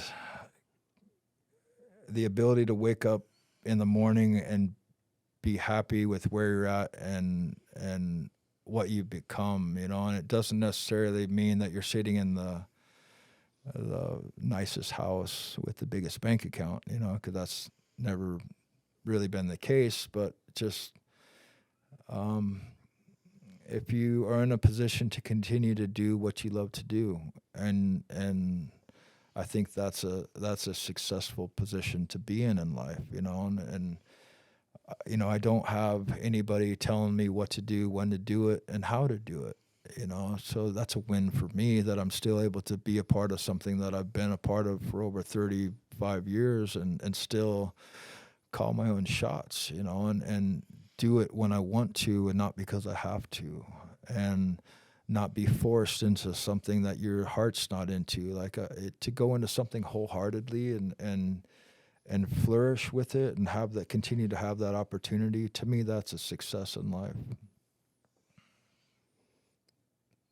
Damn. Facts. All right, it's time to get into the pub beer crapshoot. Buds, I got the theme song again. Oh. I lost the theme song. Welcome to the pub beer crapshoot. All right, Jamie. Oh, yeah, we got to talk about pub beer. If you're thinking about getting absolutely blacked out or just responsibly having one beer, what are you going to choose, Buds? Pub beer. There it is. All right. Pub beer. Pub beer. All right, so you roll those dice, Jamie, and we will tell you what you got to do. All right, here it goes. Got a 4. 4. What is one of your worst bails of your career? Ooh. You know, there's been a couple that I put up there on the top 2 or 3. One was in '96. I was coaching camp in Verbier, Switzerland. It's called the Mountain High Camp. We had a session for the week, and then at the end of the week, we were going to get together and have a demo. We were hitting park jumps that we were going to use for that demo jump at the end of the day. Johan Olsson was also up there on a part of the camp, and for some reason, he had saw a new feature that was just the snow that was pushed out the middle of the pipe, and it had a really long takeoff, a really long, flat, narrow tabletop to a really quick, short landing. But it was 3 times as big as any of the park jumps that we had been hitting and were really comfortable and proficient with. So someone made the decision that we were going to do the demo on this new jump. No one had ever hit. Didn't even know if it was doable. The snow that came out of the pipe was super slow and sticky, so it was about a 30-foot long takeoff that someone salted, and the last 10 feet was now rock hard ice, so you had to come through the middle of the pipe and really sticky glue to the last, gas pedal off the last 10 feet of this jump, try to gap this table and put it onto a really steep short landing that only probably had 15 feet from knuckle to back out into the flats. And then after the flats, it had probably a 10, 20 yard run out into a pool of glacial water. It was a big pond. And we start the demo. I hit this jump, and I think I did a cab 5 off it initially, and it hooked me off the lip, and I flew off of the spine and went out into the flats and landed out in the flats. That was my first one, and I was like, okay, that sucked. Tried another one, went to the left, knuckled it. And then the third jump, I was like, okay, my kind of go-to safety jump at the time was a front 3. So I thought I'm just going to go easy this time. I'm going to do a front 3 and try to just get this landing. Come off the lip, everything feels good. And then I really don't, all I remember is I came to on a backboard. The helicopter was there. I had a halo of heads around me telling me that I was going to be all right. I didn't know what had happened. And when I came to, I was put immediately into a helicopter, and the door shut, and I'm on a backboard with a view out the cockpit window. There's 2 French-speaking Swiss pilots that I didn't know. My bell had been so rung, I didn't know if I should be speaking French, or if I even knew what English was anymore. Whatever happened rocked me. What had happened is I went off the jump, front 3, came around, opened up on the landing, and missed the landing by about a foot all the way down into the flats. And when I landed with such impact, it was like flying 50, 60 feet into sandbags. And when I landed, the impact gave me this head trauma, concussion that knocked me out. And I did a dead man roll into a pool of glacial water. And the only way I know that is because years later I saw I think it was a Pleasure magazine, European publication, that had a 20-shot sequence of it. And it was like 20 shots, and then the last frame was like 100 camp kids all in this semicircle with me in the middle of this puddle, totally crumpled up, looking like I was dead.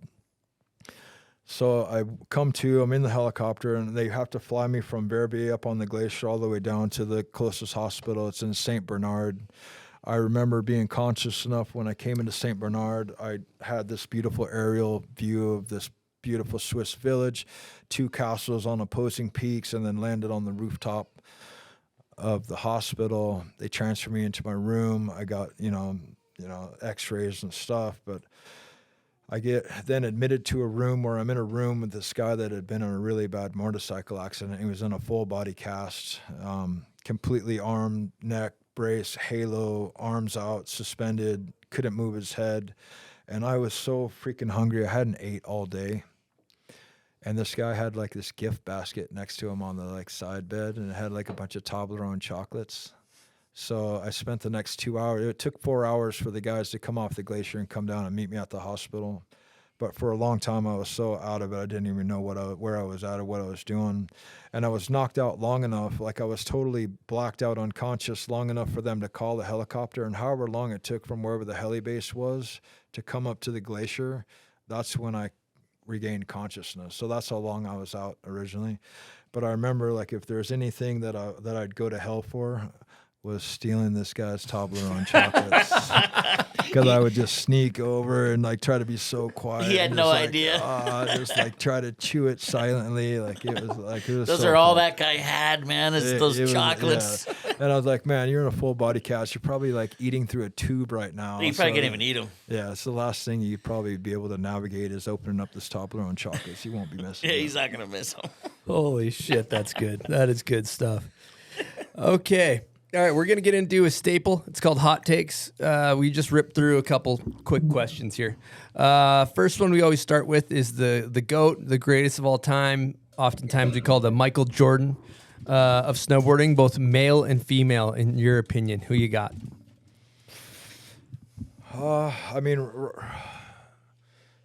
I look at Terry Hawkinson and his career and how early he started and his ability to be a 15-year-old kid competing on a World Cup level, and I remember 87 World Championships at Breckenridge. He was 15 and he got 5th place up against a crew of heavy hitters, Craig and Palmer at the time, and doing things who were on that same level at such an early age where we weren't even close to it. And then just his ability to navigate like everything in snowboarding, either, backcountry riding, freestyle, quarter pipe, we were doing early rail action back before it was really too much of a thing. But for my generation, that's kind of where I put, Hawken is that greatest of that time period.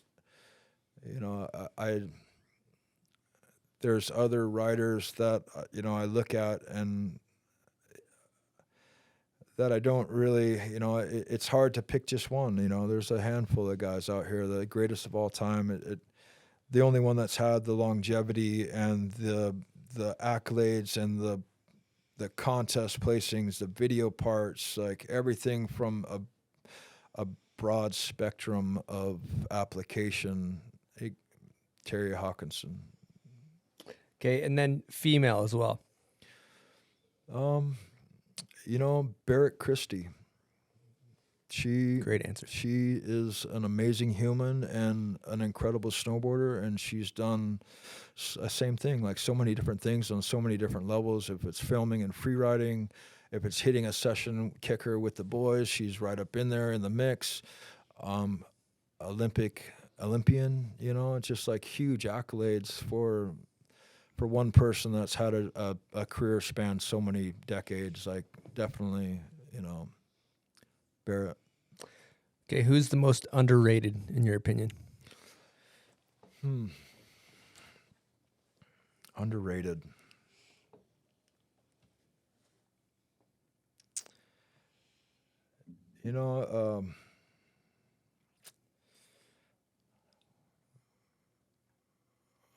I'd say like either like Todd Slosher, you know, Joey McGuire.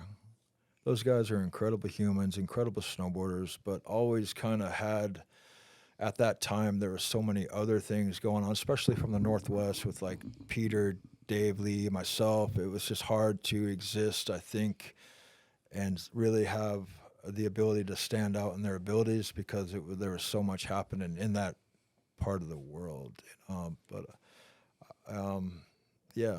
I mean, those guys, I'd always looked and I wish they could have, like, and maybe they didn't want to, but I think they could have got a little bit further down the line and a little bit more out of it if it was any other situation.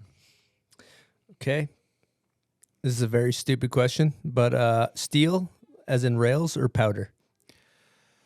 You know, being where I'm at now, definitely powder, you know. But there was a time where, like, the early introduction to rails and snowboarding, I was all in, you know, like whatever obstacle we could get our hands on.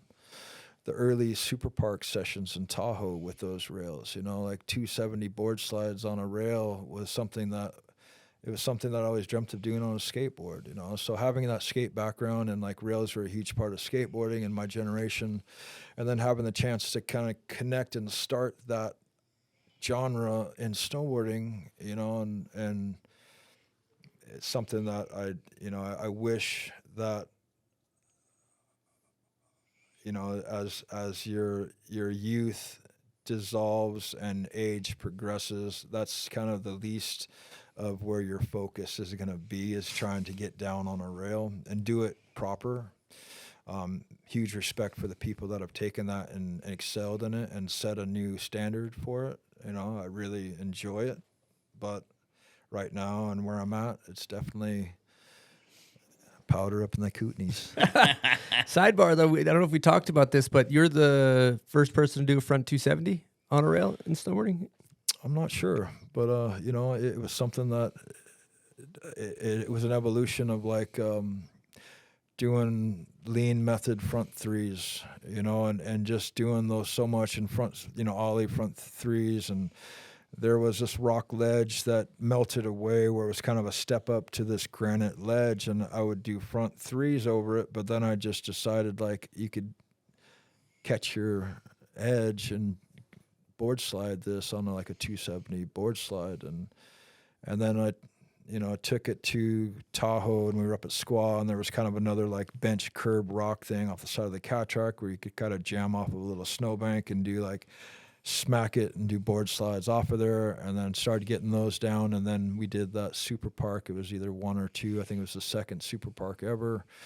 And then they set up that rail, and then it was just like a natural progression of doing it naturally on not, you know, rock terrain to like actually having a rail to get down on.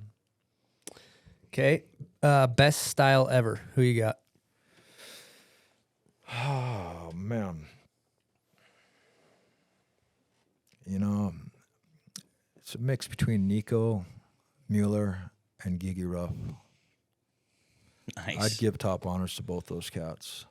And unfortunately, before the whole shakedown with Nico, I was looking at his riding and all of his posts going, man, this guy is lining up for like Rider of the Year, Video Part of the Year. It's unfortunate the way things shook out for him and his place in life right now. It's like, it's pretty unfortunate, you know. But I without getting into too much of the politics, just his writing and what I've seen. And then with Gigi, like, he's always just been so smooth and fluid, you know, and just like takes terrain and dissects it in a way that makes it look so much fun, maximizes everything and does everything right at the right time in the right place. And that stood out for me on one of the first Supernatural contests, or the natural selection that was up, the first one at Baldface, where Gooch and I were guest judges, and we got to watch it, you know, not only in the monitors, but in firsthand. And watching those two put the runs down that they did on Scary Cherry was like none other I've ever seen before, and really cool to be a part of it. So those guys definitely. Great answer. Next question is favorite board graphic ever made. Ooh. It's a heavy one. Yeah. one that was always special to me was my first one, because it is my first chance to have a pro model, and it wasn't like the best, but it was my first, and there's something that connects me to that, having that chance and experience. That's kind of an off-guard question because there's so many out there now, so many good ones. Temple's graphic and the graphic artist that he works with is one of the most incredible graphics, and the way that the art translates onto the board, the sublimation from GNU and Adam's graphic that he submits to Temple. There's a couple that he's done that I'm just like, wow, that couldn't get any better. Palmer did a graphic when he started Palmer Snowboards that was done by this artist named Aaron Kane, tattoo artist from Grass Valley. Did this biomechanical board graphic for Palmer back then, and I was living in San Francisco behind the tattoo shop, and I watched him do the original artwork for it. Palmer was coming down and getting tattooed in the shop, and they were kind of collaborating on the ideas, and watching him develop that board graphic, I'd always looked at that and said, wow, that's a fucking kick-ass graphic. So there's a couple out there that I've really connected with over the years. And again, there's so many that I'm sure that I'll leave here and go, fuck, I'm blowing it. I forgot to mention that one, but those ones off the top of my head would probably be the best. I can assure you'll do that. Yeah, you'll do that. Yeah. And then, okay, if you're going heliboarding with 3 people, just good times. There's 3 other seats in the heli, and you're just going to rip pow. You can take whoever you want. Anybody in the world. They don't have to be snowboarders. Even. Who you putting in that heli? Wow. Yeah.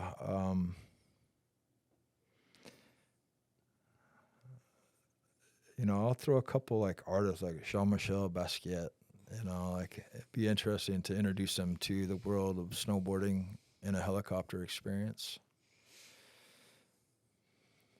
Lemmy, that'd be another one. That would just be comedy. It wouldn't be any like chance to watch someone be proficient on a snowboard, but just how he would deal with that whole experience would be a fucking good laugh. And Thalo, my boy.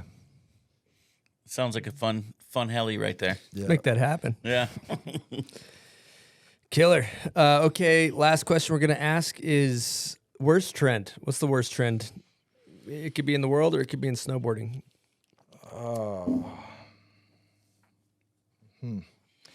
There's a lot of depth to that question. I don't know, like worst trend.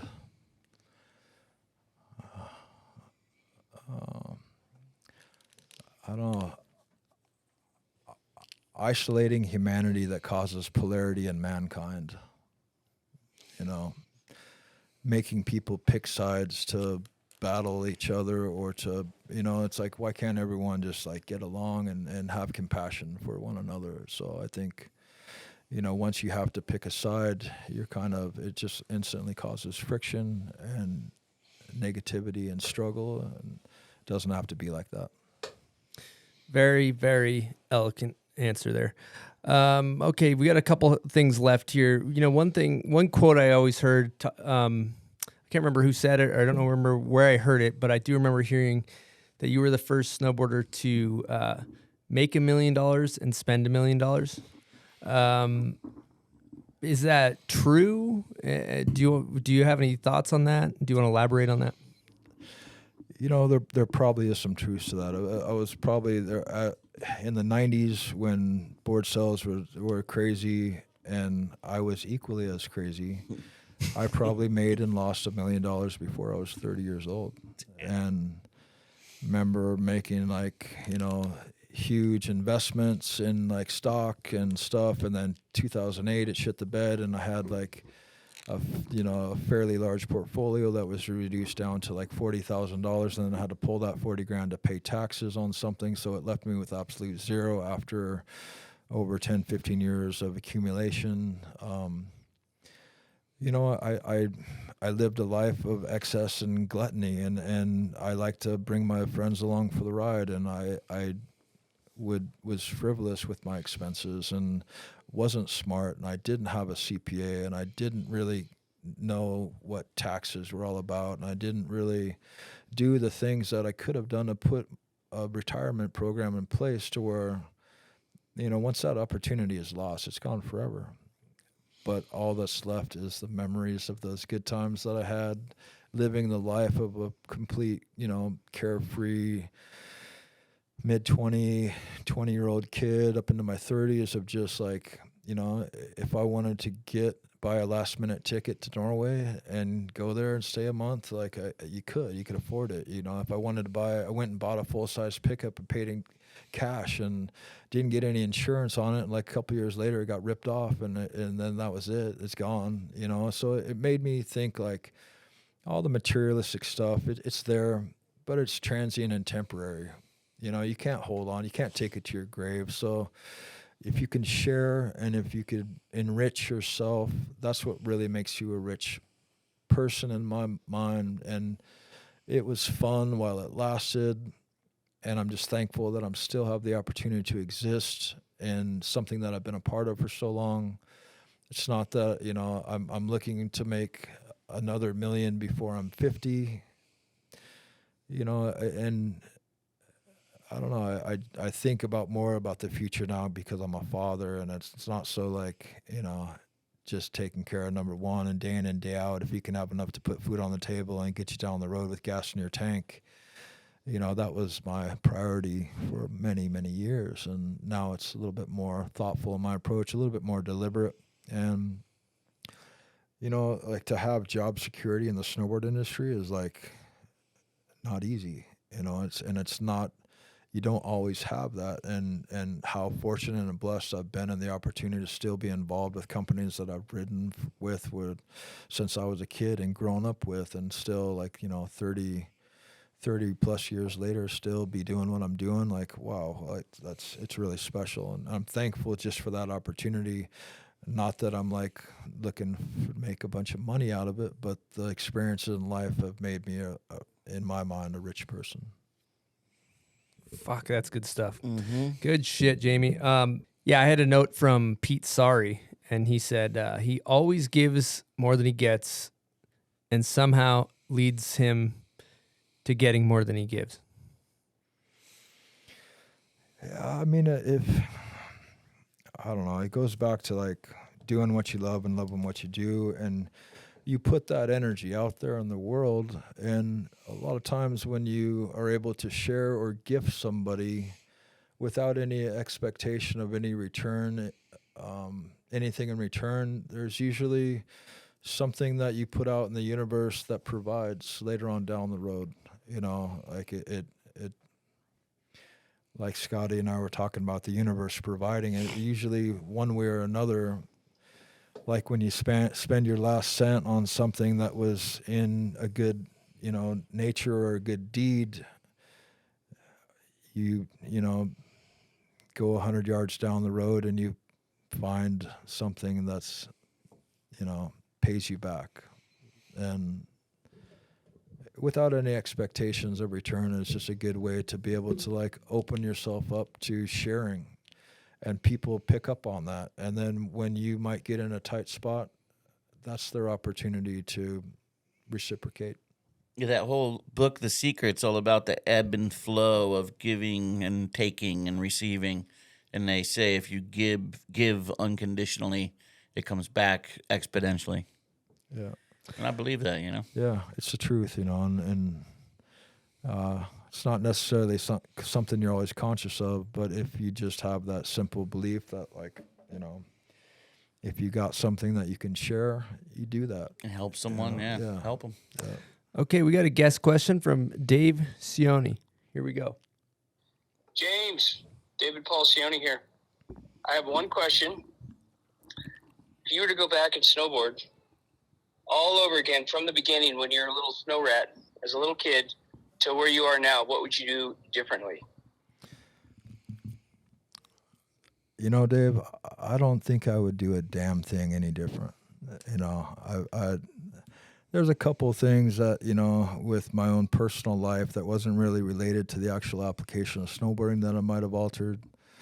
but what a ride, you know, what a crazy path that I was put on, and wow, you know, like so many life experiences from when I was a teenager to where I am now, that I'm just like, wow, I've been to so many different countries in the world. I've met so many different people in the world and shared all these good times with all these awesome people, and I'm still able to do it. It's like, how could you change that and think that you could do it any better?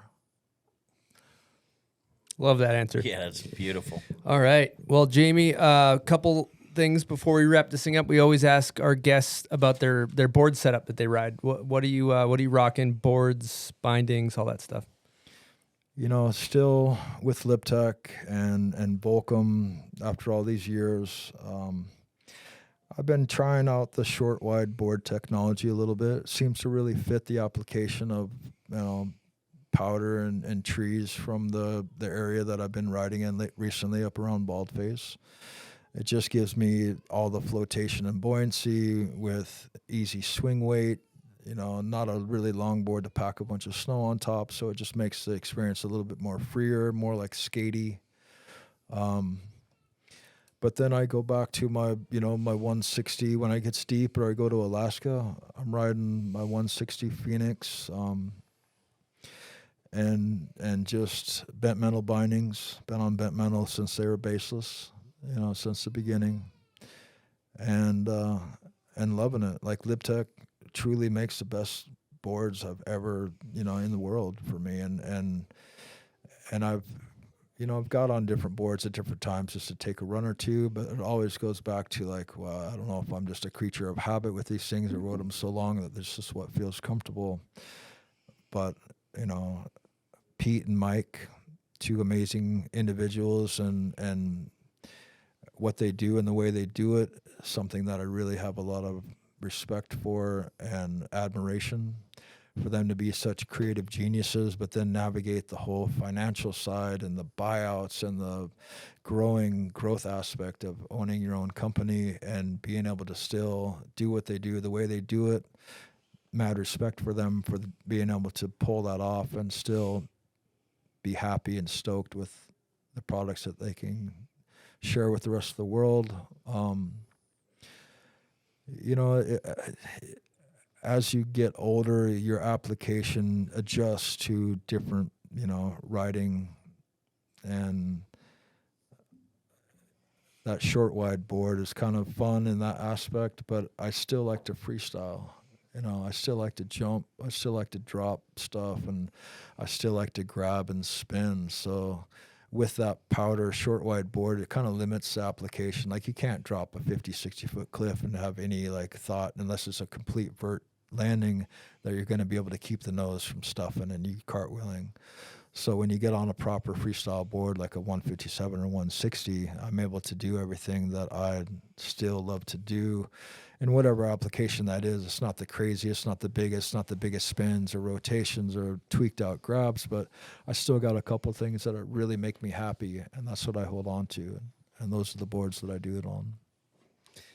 Now, you've been working on a project with Jake Price for a few years. What's going on with that? Yeah, I mean, we kind of had the idea a couple years back to get involved with Vans, to have Vans work with me to get a film together. And Jake and I initiated it and started it, and we got a lot of trips and a lot of stuff, but not 100% complete where we could put a fork in it and call it done. And then COVID hit, kind of shut everything down, kind of allowed us to take a break from the attention to finish the project. And then Jake's going through, he just had hip surgery. So he's on a recovery program to get his hip back together. He's been in rehab and kind of like just not really checked out, but just shifted gears. And, you know, his focus is on himself.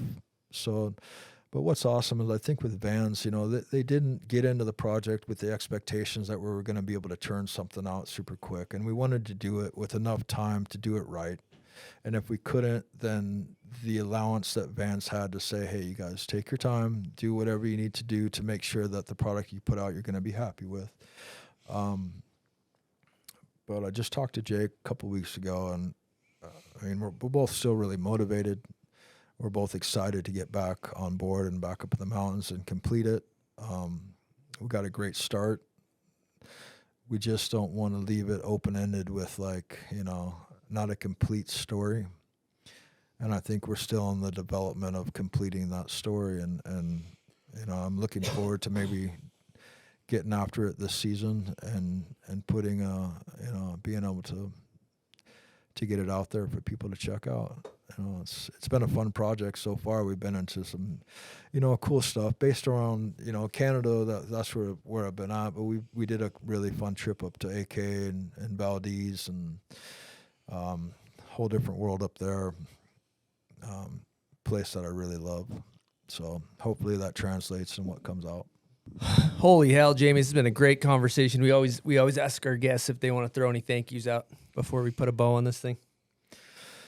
Man, what a list. All these years I've had so many help me and support me to be able to do what I've done and live the life that I've led. You know, all the sponsors, you know, it goes back from even Joel Gomez at Sessions, man. Huge support. One of my first paying sponsors, you know, offered me $500 when I was still in high school, allowed me to get my first car. You know, I bought a $500 Volkswagen Bug when I was in high school, and he gave me that chance and helped establish Gore-Tex in the industry with my first Sessions signature jacket with Sessions. You know, unfortunately, I was put in a position where I kind of had to choose. Sessions wasn't making streetwear, Volcom wasn't making outerwear, and I could exist with those two brands complementing each other. Once they crossed that line, I kind of was forced in a position, and you know, and always kind of bummed that I kind of had to leave Sessions because he was a huge part of my foundation. So Joel Gomez, thank you very much. Love you, brother. Hope you're doing well. You know, Volcom, Vans, those guys have been amazing all these years. Might compete at Mervyn with the boards. You know, all the people out there that have ever bought anything that I've been connected to, I wouldn't have been able to do it without you guys' support of all those products that I put my name on. You know, boards, boots, outerwear, goggles, whatever it is. Thank you for all the years of supporting my cause. Can't thank you enough. Huge shout to mother of my child, Deanie. Love you. So fun going on this trip with you and being, you know, first-time parents taking this journey. I wouldn't want to be taking it with anybody else but you. So thank you, and I love you. You know, you guys for making this possible, allowing me to hang out and share some stories with you and spend time. It's been really a pleasure, and thank you very much. Dude, thank you, man, for gracing us with your presence. I know you don't come to Salt Lake a lot, so it's so good to have you here. You know, and thanks for everyone who contributed in the questions and all the, you know, the viewers and the, you know, listeners to have all that input and stuff really helped me develop, you know, some dialogue to provide. And thank you, Bombhole listeners, for supporting what these guys are doing. It's righteous, and I hope you guys keep doing it for a long time. Well, we really appreciate you, Jamie. Thank you so much. Man, been a hell of a conversation. And like Jamie said, we appreciate you guys listening. And we will see you next week. Over and out from the Bombhole.